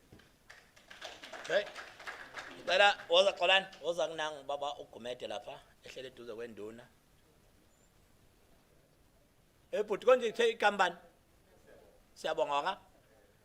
Chakaza. Okay, fine. Ngiyacela uma masikhuluma usondeze imic. Singalingiseli abasemakhaya. Awusazwakala. Akhulumayo umthetho wagumede. Ngizothi ukuhlukana kancane mhlambe kwabaningi. Ngifisa ukuchaza la ukuthi uma ukhulunywa ikakhulukazi ngokusiza umuntu omnyama ngizwe isikhathi esiningi kukhulunywa nge-youth bekhulunywe ngabesifazane bese siyakhipheka thina kwi-age kanti uma ngakhuluma iqiniso we are the victims from previous disadvantage. Manje uma ukhuluma nge-youth nomama sisele ngaphandle ithina sinenkinga enkulu ngoba lokhu kuhlukumezeka ngokwebala saphika sakubona sakubamba ngesandla manje-ke ngike ngaba nesitolo sey'ndwangu ngaku-2005 angingedwa kwi-industry kodwa ngahlukumezeka ngigcina ngayitholanga i-funding sebenza namandiya agcina kuphumelele wona ngahluleka ngahlala ekhaya imali-ke angenayo iy'ndwangu ezanele angenayo kanti lokhu zanje ngoba ama-customer anele but angenalutho ephakethini agcina ngihluleka leso sizathu manje-ke ngicela basibukele-ke nalokhu ukuthi akungahambi ngokwe-age ngoba njengoba ngikhuluma ngithi ithina ngampela singama-victims obandlululo ngoba sabamba ngesandla ngoba abasebenza emapulazini sakwazi nokufunda sifike lapho esikhula umbono lo wokuqala. Okwesibili kulokhu kokuthi-ke osomabhizinisi abamnyama abaningi kule minyaka emithathu ngibale mina bahlulekile bohlala emakhaya abanye babethenga ogandaganda iplanti bangawutholi umsebenzi baze bahamba bohlala emakhaya basala ney'kweletu bahlukumezeka imindeni yabo yahlukumezeka because umsebenzi abantu abamnyama abawutholi. We can talk i-theory but when it comes to practical nothing. Sinaleyo problem bese kuba yilokhu kade kushiwo ngumfowethu ukuthi ngenhlanhla uma usomabhizinisi omnyama ewutholile umsebenzi kufanele ahlale alinde i-payment for 6 months imali yokusebenza wayekade ibolekile. Seneyinkinga nalabantu kade boleka imali lebhizinisi senuyile. Sinalezo nkinga bawethu. Ngiyabonga. Xolani. Oza kunanga siswe Moringa.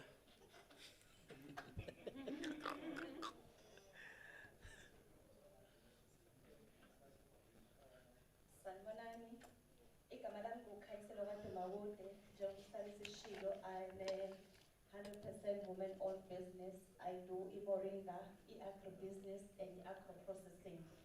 I have 20 growers under my company, a KCDM. Sinama Pharmacy, we have also buyers, kuma-SADC areas. My question is, we have done the product is in the pharmacies, and also we have our distributors, but we need product development as a moringa. We product development, there are challenges as well. First of all, kwakuwa certifications la thina e-Africa sazi ukuthi umuntu omnyama mayetshala ufaka umqondo umanyolo ufike nabelungu, kodwa mase ngiya kwi-international market bangibuza ukuthi is my moringa an organic na, can I prove it? I went to apply and it cost maybe 300,000 to do organic certification. So I need production development and support ehambisana nalawo ma-certification. Yeyimuphi umnyango engingayihamba ukuthola leyo support? Okwesibili, ubani ongangilekelela ukuprepare for ivula ngoJanuary? Which offices should I go and be prepared ukuthi when vula is starting in January, my documents, everything, ama-offtake, ama-orders, yonke leyo nto isi-ready ukuthi ngikwazi ukulekeleleka. Okwesithathu, I wish to cut middlemen. As a moringa grower, I work with other SADC areas. It's Zambia. Zambia is one of the areas where abakwaziyo ukusikhiphela umkhiqizo wethu, meaning I don't have the access to agency engi-exporter ngayo. I have to go through ilokhuzana because i-assistant ngiyithole through udispora kwilokhuzana. Okokugcina okungiphathe kabi, I couldn't access i-exhibition kwi-International Africa Trade, which is coming on 15 to 21 November eThekwini, because I don't have a fund yokumisa i-exhibition stall corner because it costs like 500,000. All right. Buya Xolani. No siyabonga kakhulu. I'm happy ukuthi these business people are so progressive. Futhi phela. Awusafuthanga lapha. These business people are so progressive. Abanye bebengabuzi bekuyi-contribution yayibona leyo. So ngizocela ukuthi bazoyihlela oza kwethu la ukuthi baphendula kanjani. And I try to remember actually information. It's Popia. All right. Popia. Okay. Nansi into engifuna ukuyenza as a disclaimer ukuthi njengoba nisayinile laphana siyibhale even i-sector. So if there are any issues, so banikeza nabo i-attendance register, so i-populator senzela ukuthi nisivumele ngoba ukuvele sinike information yeni nje ningashongo, so banikeza uma kukhona abafuna uku-engage nabeduzane kuqhutshekwe kanjalo. So that's number one. Bese ukuthi ngiyacela ke niresponde, nizobona nithi niresponda kanjani. Siyabonga imibuzo. I think naboza kwethu siyancedisana kule mibuzo. Eminye ngizoyiphendula from i-national perspective kakhulu. So labo ke bazo-eda ukuthi bayixazulule okwenzakalayo on the ground where our state. Indaba ye-land that we talk about, whether for ama logistics hub or ama warehouse or industrial estates la afuna ukwenzakala, we are by always saying we want to think if it's a state-owned land. So between Nina who wants to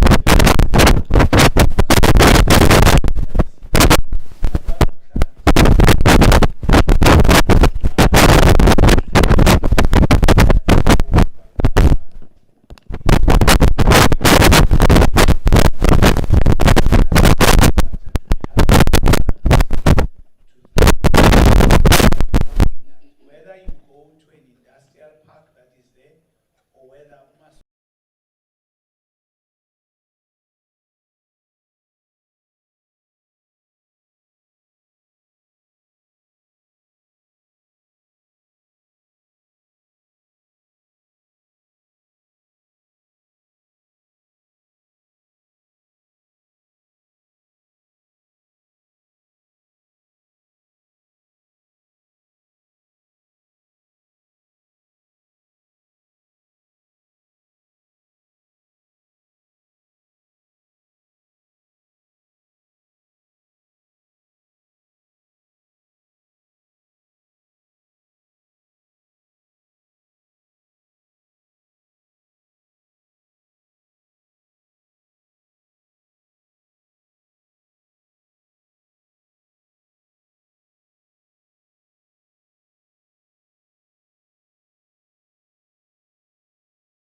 of our habits, whether they were good so that they can be best, but where they are not working so that we can make them to work.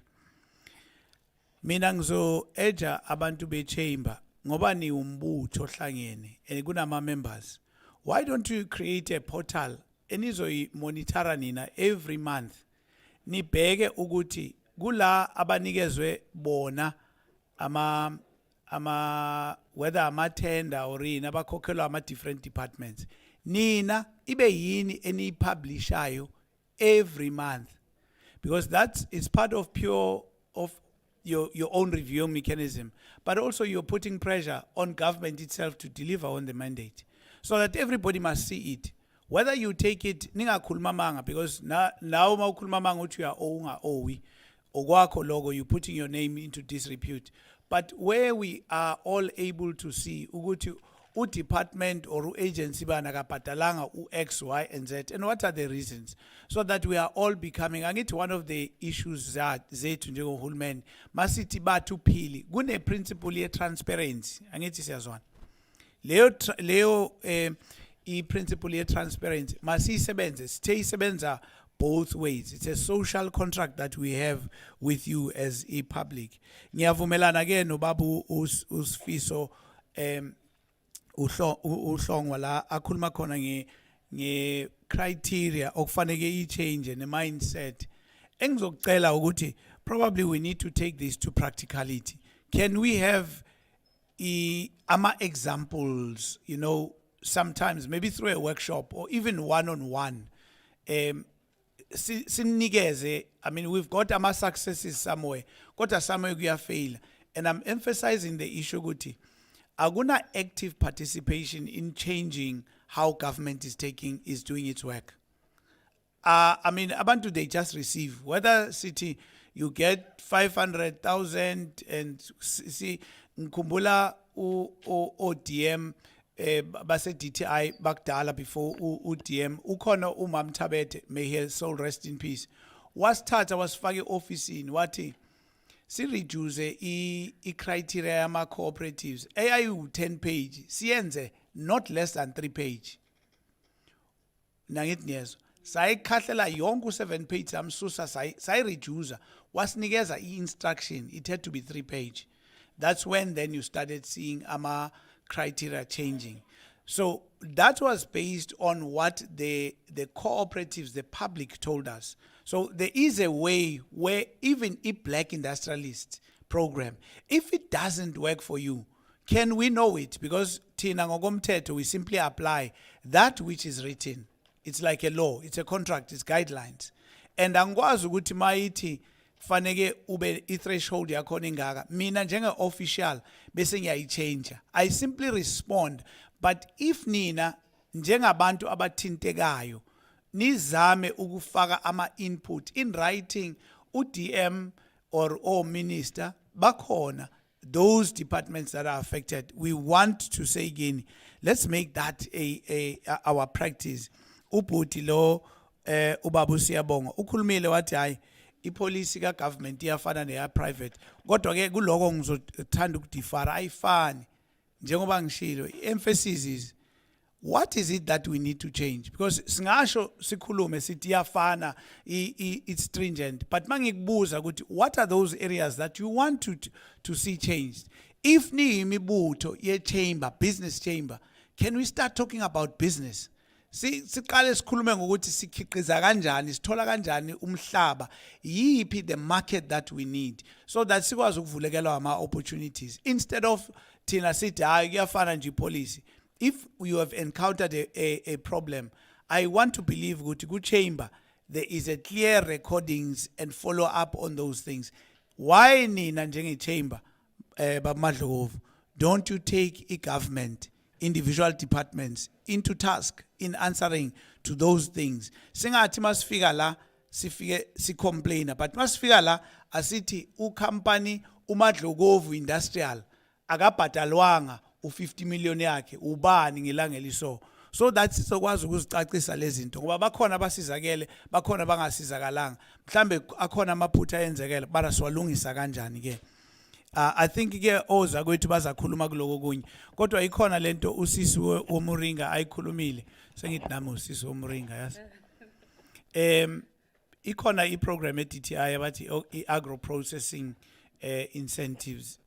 I think, I don't know whether you've checked on it, but ingakunceda on some of the aspects that I would exchange my details now, but nabo bonke abantu hayi nosisi kuphela singiyasho nje ukuthi ama details wamazoba available ningathi sewanikeza usisi thina kasinikezanga, so that ke sikwazi ukumncedisa kulendlela ye agro processing. There is a scheme, and into ebalekile kunalento abathi traceability, but bakhona abaku rural sorry, I think manje sebawu agriculture national, I don't know la province in ukuthi basebenza kanjani, but you should be able to get those certifications. They are quite expensive, but ikhona indlela uDTIC naye azamayo ukufaka isandla. So let's just look at that. I'm sure ke aboza kwethu nabo ke bazakhuluma kule ndaba yama markets into Africa.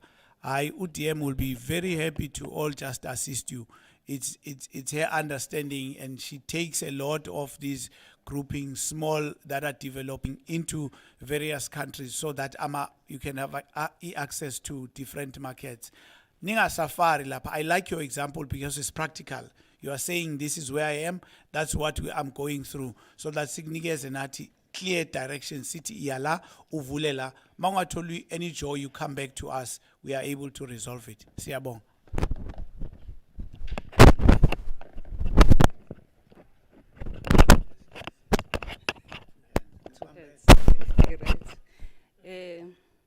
Siyabonga ngemibuzo. Angizoyiphinda ke imibuzo ubaba uClassini aseyiphendulile for the sake of time.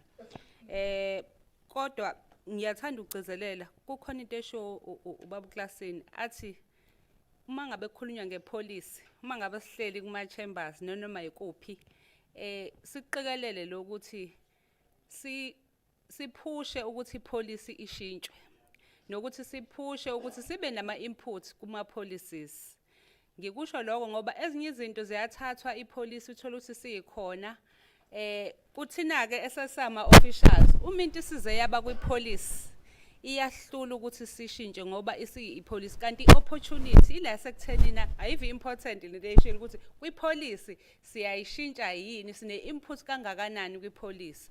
For an example, ubaba ubaba uGomedo ukhuluma ngokuthi sekune exclusion noma ubona inamba kuma opportunities ukuthi akuprioritizwe abasifazane ukuthi akuprioritizwe amadoda abe-youth bese kuthi abadala basale angithi ke ilezinto ekufanele siyibambe kwipolicy ukuthi ipolicy ngoba ipolicy lethi asiprioritize 40% women ipolicy lethi asiprioritize youth and basho ukuthi youth ngoba by age youth usane opportunity usanda kuyithola iopportunity uqedele abantu baqeda matric 17 18 imayiqala ethi uyabona so if you look at ake ngithathe ukuthi uqeda isikole na 20 years by 35 no 15 years kuphela mhlambe thina sesibadala besine opportunity ende bayibuka kanjalo kodwa ngibuyela back ukuthi ipolicy ingakho fanele siyiphushe from the policy level ukuthi ipolicy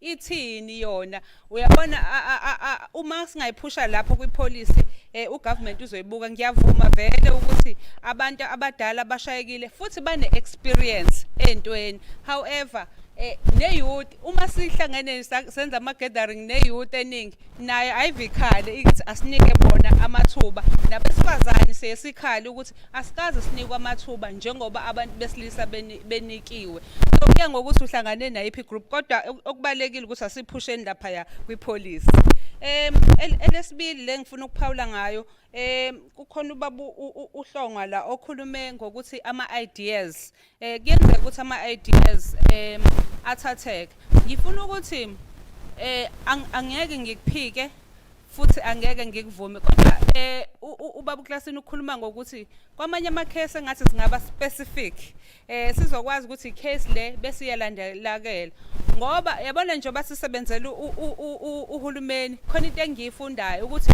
i-idea oyenza la eKZN yazi nomunye umuntu oseLimpopo i-idea oyicabangayo nayo uyayicabanga njobula khona umuntu ole eGauteng ocabanga le idea bese depend ukuthi lo munye umuntu move kangakanani how fast move naleyo idea and wena usuzoyibona leyo idea kwesinye isikhathi uthi idea yakho angiphiki ukuthi kwesinye isikhathi bayawathatha ama ideas kodwa kwesinye isikhathi i-idea evele ikhona nomunye umuntu azuyicabanga ibusiness nomunye uyayicabanga ibusiness injalo uthi ula even nomunye osegani ucabanga similar idea so bese ucabanga ukuthi idea kodwa ke uDTIC into emnandi unayo ke nento yokupatent ukuthi idea yakho ungayivala uyipatente yenza ukuthi noma ngabe uhamba nayo idea akekho omunye umuntu oyobuya ayithathe because it's your idea there are programs enzakalayo ukuthi ama ideas kube umuntu nomuntu uyivale nje idea ingathathwa umunye umuntu that's why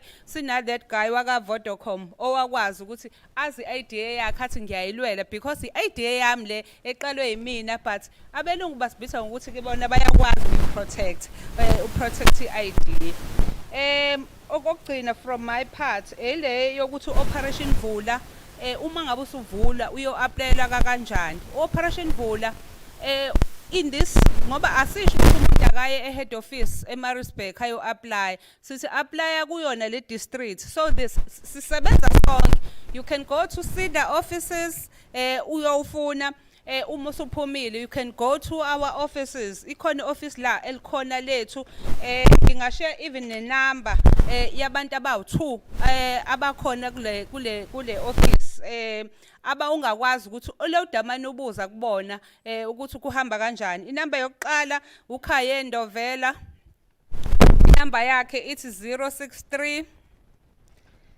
418 9808 bazongibuza ke abantu ngizoyiphinda futhi noma sengihleli la phansi esibili usizo yebo uKhaye Ndovela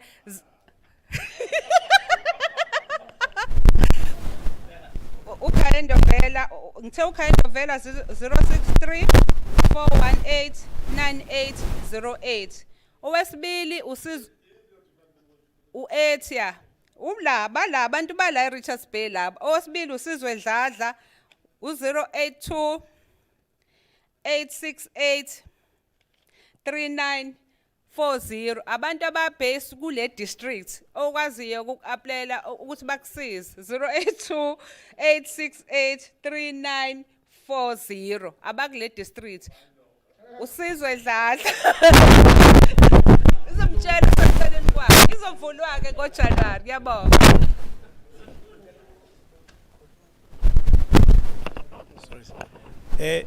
Bekhona bebuze ngama feasibilities uncediso sorry ngikhohliwe I think ubelapha emuva ubani usiyabonga ne yeah uDTI unalo uhlelo lokuncedisa kuma feasibility studies but it depends ukuthi isikuphi. We look at feasibility studies that are going where you have done your pre-feasibilities, but we can talk and guide you through that because we are looking for something as tangible for e-investment. Kodwa ke naboza kwethu ne-TIKZN singakwazi ukuthi sihlanganise inhloko sikubonelele ukuthi singakuncedisa kanjani ngama packages esinawo. I'm sure ne? Yes.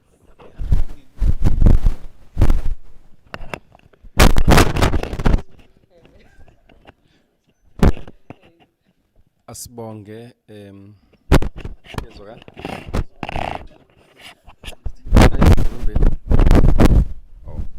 cha ngicabanga ukuthi mhlambe nami ngisayikhava imbuzo impendulo bayinikezile sawethu ikakhulukazi ke le land ownership ne port ngicabanga ukuthi le port ne space for ama SMMEs for allocation ye coal quotas. I think that matter iyakhulu eminyakeni edlulileyo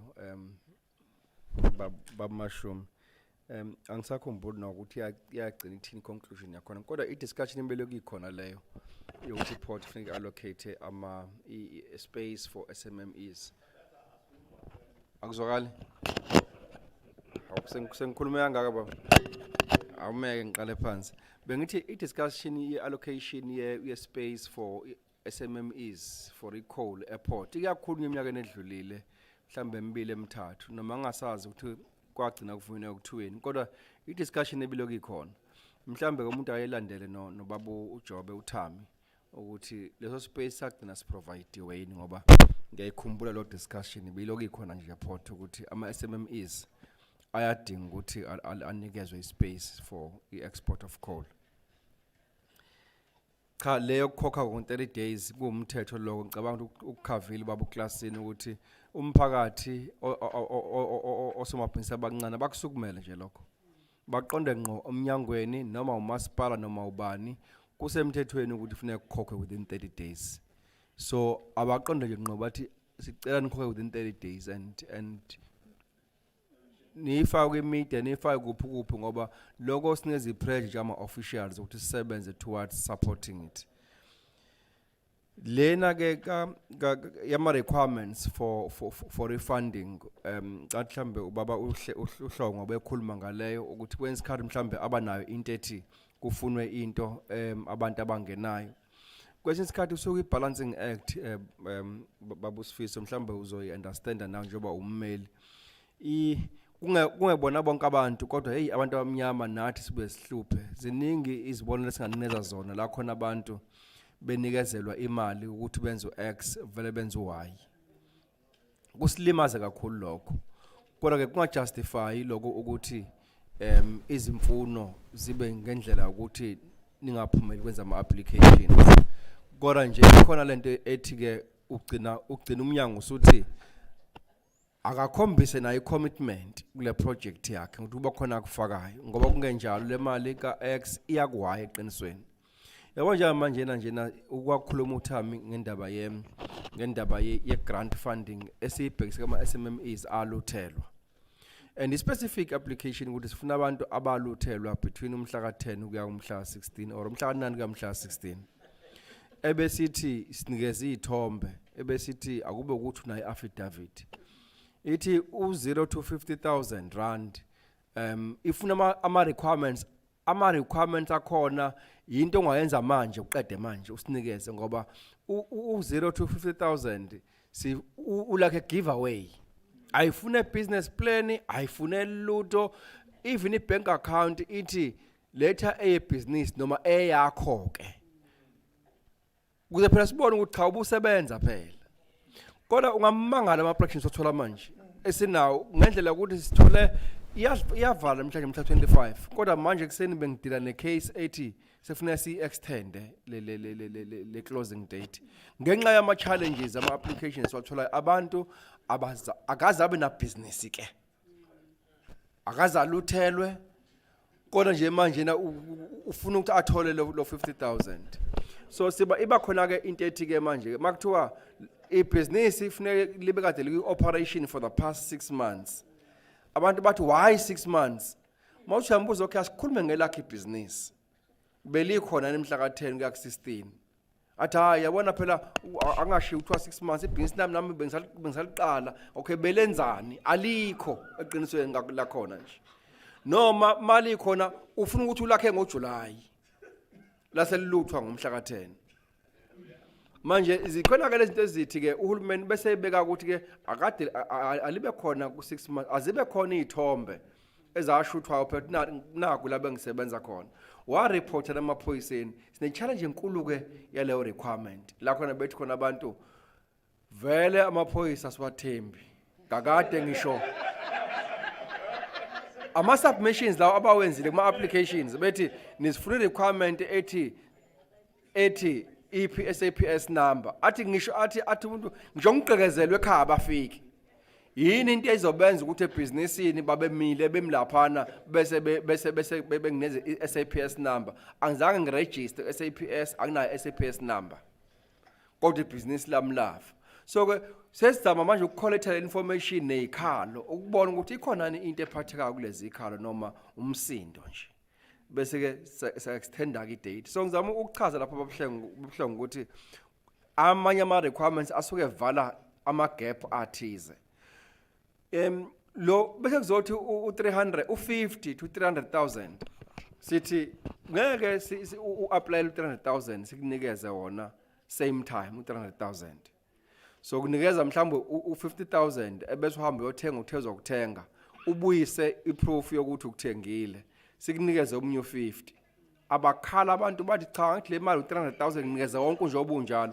ucabanga ukuthi ngeweekend kuzolalwa ngeweekend kukhona u300,000 elokhuzeni ebank ngoba iweekend yonke nje kuthiwa akashaw 20 nje kule weekend nje u28 usemningi lo sele egcineni ke thina as officials so accountants thini ke ngo20 obhubhuzwe ngeweekend kusukela ngolesihlanu kuya kuSunday so sithi ke hamba othenga ngo50 ubuye usubuyisela iproof ukuthi othezwa ukuthenga ukuthengile sikunikeze omunye u50 futhi hayi ke isikhalo ke siphezulu ke khona lapho ke ukuthi sinikezeni yonke le mali siyibonele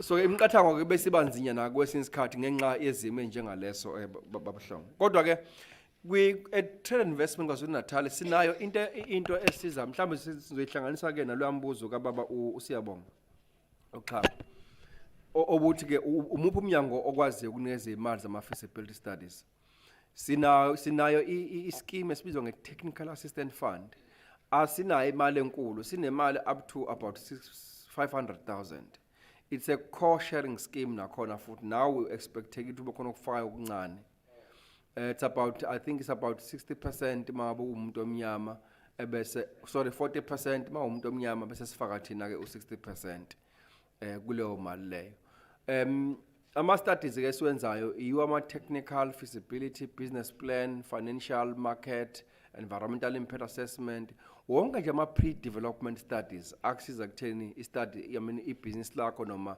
i-project yakho iye phambili so mhlambe ke ungangibona nje baba sixoxisane ngoba ibasizile abantu abaningi kakhulu ukwenza lawo ama studies lawo ikakhulukazi ke muzokwazi ukuba khona okufakayo okuncane nawo noma kungekho kasixoxe phela ukuthi ke uyikupho okunye ongasukwenza ke kulekelela ke kodwa sikukhuthaza kakhulu ukuthi ungabikho ozokufaka ngoba okunye sikubonile kuwo lawo ama studies lawo ke ekhona ama controls tight kanjalo ngoba asifuni ukuqashela umuntu ozenza ama studies sithi sitshene ukuthi ubani ofuna kwenzele wena kwenzela ukuthi singabi nengqala ukuthi mangabe ethi lo muntu hayi ibusiness lakho ofuna ukulenza imarket ayikho ungabe usuthi kwasho thina asithi kwasho lo muntu omkhethile so sekuappointela ke lo muntu othe uyamthanda ayike bese siyifaka ke imali bese ethi umuntu cha phela vele siyazi ama consultants even abelungisisa njalo before aqala ukusebenza sikhona imali esiyifaka upfront uzaqala ukusebenza so mhlambe sikhiphe noma ke ingakaphumi i-study sikhiphe noma mhlambe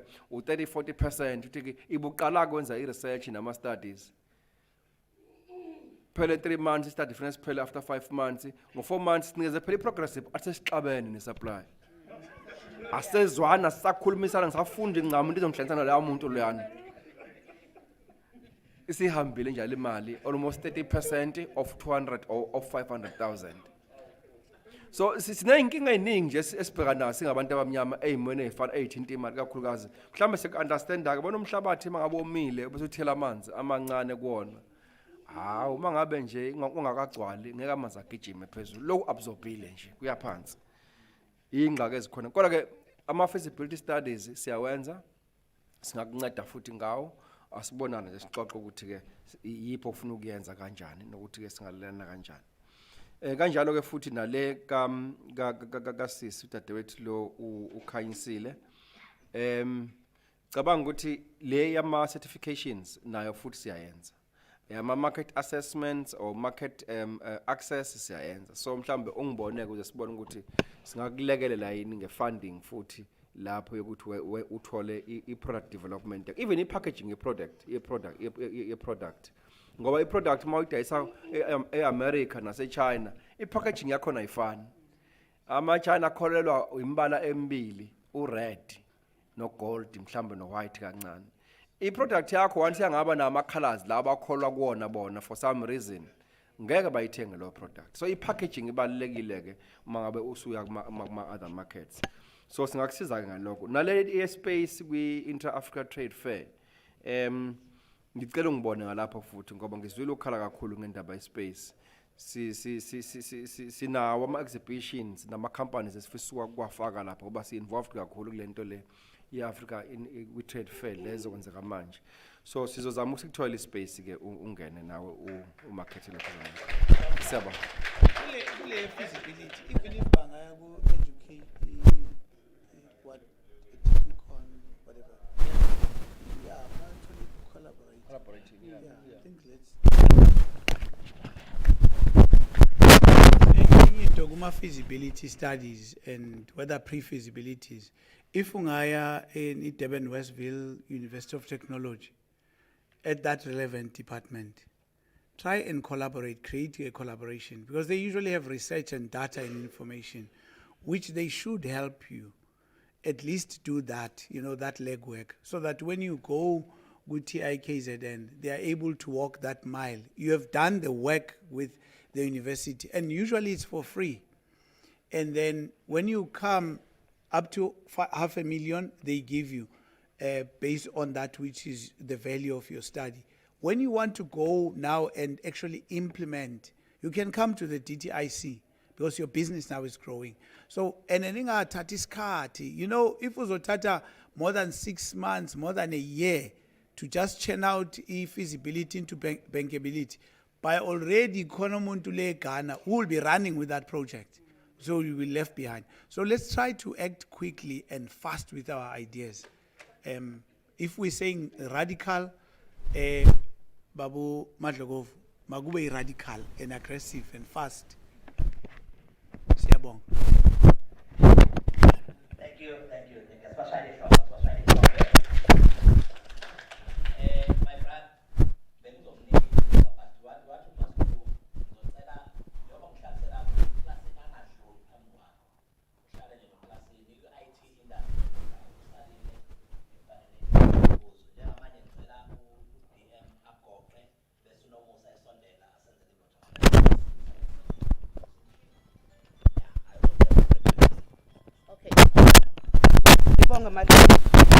very much. I think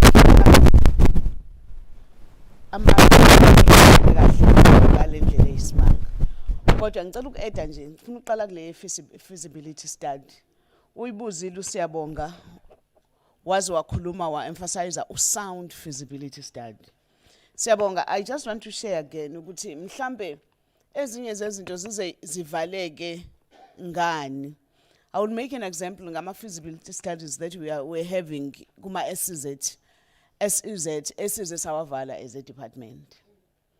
Beku imbele nje abantu bakithi ngoba siyona sinjalo. Ezinye zezinto kugcine kunemqathango eminingi iyonele nomunye umuntu obezokwenza kahle. Feasibility study you would have bunga apply kuthina unikwe imali feasibility study. Ngizokwenza example ngale SEZ yethu lapha mskwethu endala kodwa eke yangaqhubeka nje isikhathi esiningi. If you can look at billions and billions of rands government ewufakile la apply usiyabonga xhakaza ayinithola imali feasibility study. Feasibility study ayikubambe ngalutho ukuthi sithi after a year letha phela sibone ukuthi qala ibusiness uzobuya uthi akwenzekanga ihambile imali bese kuyi game yabantu obonayo ukuthi sebezomilka nje bayihambela bamilke bayihambela izinto enjengalezi egcina zenza ngesikhathi uhulumeni abe nemqathango egcina isivalela abanye.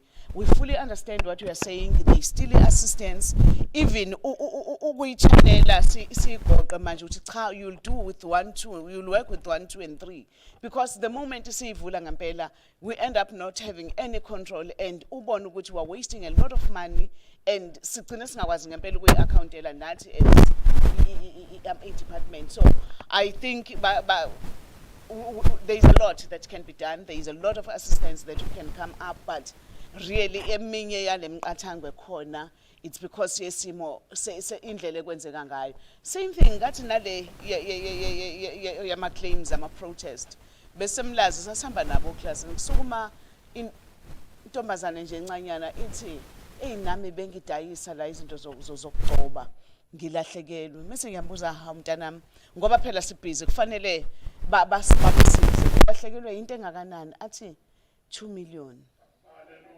Okay? You know, I became very interested. 2 million. Budayisa apha mntanami la imlazi nginama ngiyadayisa. How? 2 million. Udayisana ngiqale ngibuzisise. Hayi into zokugcoba nje ama-lotion wathatha mntanami hayi ngiwathenga kubo. La yokubonisa khona itafula. So yikho ngithi sometimes whatever assistance ebakhona abantu bafuna ukuthatha advantage babulale nomunye obeza genuinely efuna usizo kodwa ke ilezo zinto ezenza sicina kube nokuqinisa isandla nala kakhulu kufanele le IP really again whatever idea that we have as DTIC sinayo leyo section when it comes to patent ukuthi si protect kanjani umqondo wakho. Ngizoyenza futhi example coming from KwaZulu Natal kunosisi nje o developer i-material yabona on African prints uneyakhe is very special one usezile we are working with her ukuze siyi protect engagcine ibona i-material yakhe sekwenziwa ama garments iqale kuyena. So it's one thing that we are working on siyakwazi ukuyi protecta intellectual property yakho ukuthi ungagcina uyibona esigijima. Abantu abaningi bagcina iphunyukile ngoba mhlambe we don't go all out or nabantu angabi naleyo idea ukuthi those are the things that we can work on ikwazi ukuprotecteka. Ngiyacela futhi nganza kwethu when it comes to policy formulation processes it's very important. Sikhulumile ngama process ngepolicy kunzima vele ukuyibamba isigijima kodwa I always say ayikho ipolicy engakaze yenziwe consultation kuqhutshekwe and ayikho into ebhlungu njengokuthi during the process i-formulation process yama policy ugcina ufika ngesikhathi i-advertisiwe iyiswe komasipala bethu uthola abantu abawu2 noma uthole abebala lithile kuyibona abadominateayo igcine iphase isiskewed iyela entweni enjalo njengamanje we are busy with the policy social solidarity economy where we are saying abantu bakithi because it's going to be benefiting abantu bakithi abamnyama la isithi lezi itokufele sidlalayo lama co-ops esiqhubeka nayo le mali esisukayo siyoyibanka kulama bank amakhulu ayibayithatha imali yethu mesiyiletha siye ko Nedbank siye ko Absa siye ko FNB sithi mase sikhipha thina during the end of the year siyothenga igrocery siyibuyisela kubona sibahle mesayiletha kodwa uma sesifuna ukuyokwenza ama loan sesithatha lokho okuncane abasasinakile sesibabi ngoba senawo ama-collateral. That is a policy that is coming to cushion us as abantu abamnyama because ithina so benefita njengalayo. Right now we're going to get into the second round of our consultation, but it has been a little bit disappointing when you go to other areas. Uthola ukuthi abantu bakithi abamnyama, the ones that needs to benefit, they don't come and contribute ekutheni izokwazi kanjani ukuthi isishilde isikushine as abantu abamnyama. So for me, i-process iyona ebaluleke kakhulu. Most of the time sivuka isishaya ipolicy ebekiwe. Uthola ukuthi ngempela ingoba abantu abacontribute akubona laba abantu abafila ipain njengathi uzame ngazo zonke indlela uma bengezile futhi there is absolutely nothing that you can do. So enye yephathi ebalulekile ukuthi sikwazi. Ngiyacela dadewethu Dumakude nale ye-middleman as we are saying going out to showcase your products. Ngizocela ukuxhumana nodadewethu oseduze kwami njengoba uthi ameshilo. Yes, bazokusiza nase KZN, but it's one other area that we are working on well.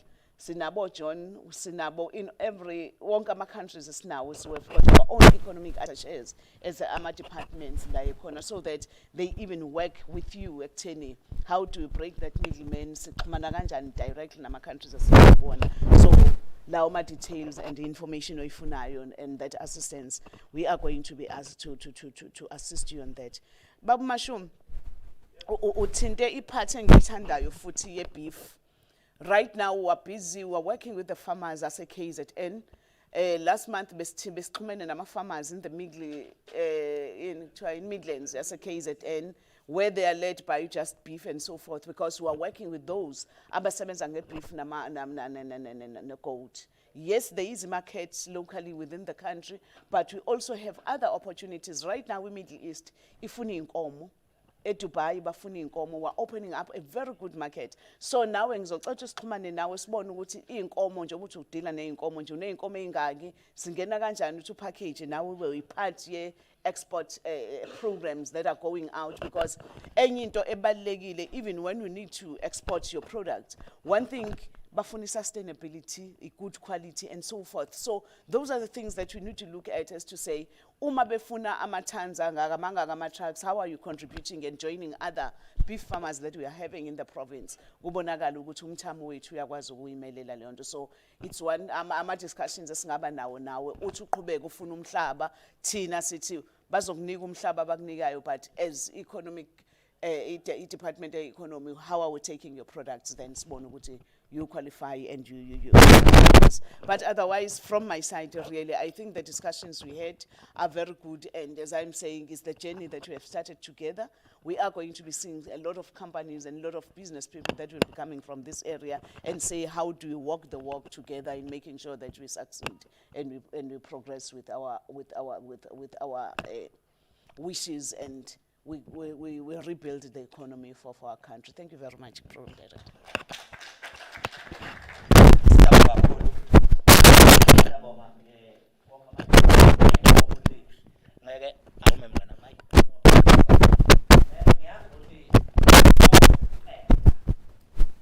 But rest assured, I'm here. Yabona ke mina ngithinte eduzane. Laba buyahamba eThekwini, buyahamba eThekwini bese Pretoria. Mina ngithinta la eduzane. So ke ngiyacela ukuthi ningaqala ngisuppressa. Ingoba ngeke sikuqede konke sezwana. So ke nana information ikhona sishile, and at the very least they will give you their business cards. Njengoba nje umfowethu ehlela ngeke ahambe ngambonile uclassini. Khona umyeni ne problem IDZ ngeke ahambe ngambonile usihle ncama. Kuze sidedele no DMM ayobuka ikhekhe lakhe. Ubebe.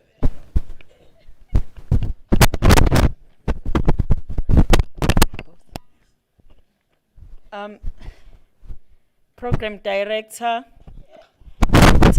Mfishane, angazi ngimfishane kangakanani. Okay, ngisukumela nje ukuthi sinikeze amazwi okubonga in the absence of Mamthembeka Mchunu. Thank you so much, DM, for this session. I think you have noticed that earlier, Sithema Senza Ibalo, we were close to 90 here, and people who had abanye sebehambile, I think, also my business them. So they are rushing out to do whatever that they're supposed to be doing.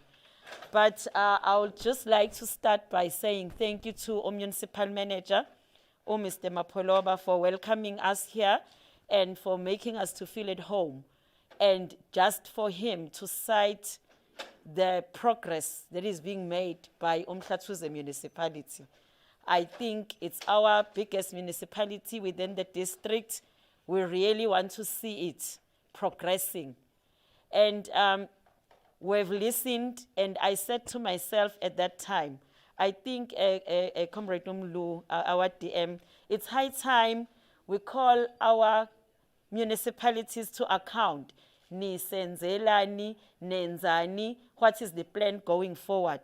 So that we know that we are not dying natural death, but we are growing as the region, as the district. We give votes of thanks as well to our presenters here. I think they've said a mouthful. And manbayekile namhlanje ukuthi nibalandelele, specifically Mr. Klassen has been very clear that asikhulumeni. Uma ngabe kuphuma izinto, let us not be quiet. Sithi ngibonile nje phepheni kuthiwani kune bill entsha eshintsha izinto zosomabhizinisi sengozwa ngabo. Ayibo, whatever that you are uncomfortable with, say it. Let us go to the chamber. When we thank Mr. Stole for coming here, president of the chamber, he was just giving you a sign that the chamber is now accessible. Asisebenziseni. The chamber advertises izinto, but when you go there, you don't find kakhulu osomabhizinisi abamnyama participate. Let's not just read adverts, participate. Mangabe bekhetha i-chamber, let us participate. Let us throw in our names so that i-chamber kube eyethu as abantu abamnyama. Also my business it's our black business people who will know exactly what does the chamber need to do and then shape it nicely for us and for progress of this region and growth. Yena kukahle ungapha naka Transnet, so he will be able to assist on both sides. Sibonge kakhulu, Ms. Cele, you have opened your office, and I hope kuzwakele akade kudlulisa. I'm not going to be going back to what she said, but it was a mouthful. Opportunities are there. I guess ingahlupheki. I guess phumela with a changed attitude njengosomabhizinisi. Whatever that was a challenge. Angithi uyabona nje impilo ithi sishintshile. When Ubaba Sihle was saying sizokusiza sis. Can you clap hands for that again? I think naye akayikholwa kahle. She's still gonna go sleep, pinch herself and say, did it really happen after so much frustration? Because that's a very big a step up if you're gonna get that stand. It's gonna be taking you to the African, she's gonna be presenting us as the region there. So thank you so much, Babu Sihle. Let DM, I guess bakhiphe labo o direct ema office. Yabona nje usenzele nje i-model. I think Muz, this is just ushilo udm what this is just the start. I guess thole nabako transport. Beze bezokhuluma nosomabhizinisi uthi kanti ku-apply kanjani kulamathenda. Akasithole nabako agriculture. Kebe khulume ngoba phela yes there are agriculture side but there is a business side as well. Angithi ake sibathole nje bonke. Ke sibe ne panel yama officials enjengale ezofika isitshele all programs, all projects, challenges, policies, changes in policies. Ngiyakuzwa babaklasini uthi asi participate. Yes, nami ngiyavuma. Kodwa do you come to us? Nizosicacisela kahle ukuthi nansi police njoba ibhalwe kanje ithi so that we punch holes and ask questions. Can we have ama road shows now of your departments? Aphume ezekuthina ezekosomabhizinisi so that as professionals, mina ngi professional, but we can even interpret for them. Ukuthi nazi izinto njoba zinje ayi izomxenya umuntu omnyama. Ushilo babgumedo wathi hey ithina esasafarisha kakhulu. So I think then this has been a very great session. We thank all participants for robust discussions and asking questions. Sifundile namhlanje ukuthi mangabe usho inamba iphinde kuze nabantu abadala bezwe kahle. Siyabonga Kokheli for making sure that siyayithola inamba kungabi nje ngathi kuchithwa icala kodwa kwenzeke nje into correct. Thank you so much. Lastly, I would like to thank our sponsor for today. Ngiyacanga nibonile sesidistributor amanzi. One business guy came in here as a attend ngatkomiwe la, let me get water. Waphuma wabuya nama food packs. So unfortunately I can't even make him to stand up. It's Pelele Kwabe from Mammoth Effort. He is dealing mostly with electrical things. We are connector, afage lights and so on. So he decided that, no, can I do it? We said, you're more than welcome. Then when we move out, we'll just grab just that bite. It means a lot. And I think it should hamba ne birthday blessings. Yonke le nto le. Siyabonga kakhulu. Last announcement, bosoma business. There is a guy, angazi nginoma sephumile naye. There is a guy Uzwide Events. Zwide, can you show yourself? He is the guy who normally makes us rejuvenate in December. He is hosting the 5th year anniversary Madiba Jive, 4th and 5th of December. Uthi nje akasho lutho kosoma business kodwa uthi ayibonane khona. For social cohesion, after stress saluting, after yonke into, sabe ke siyo release stress. Thank you so much, DM. Thank you, and thank you to the presenters.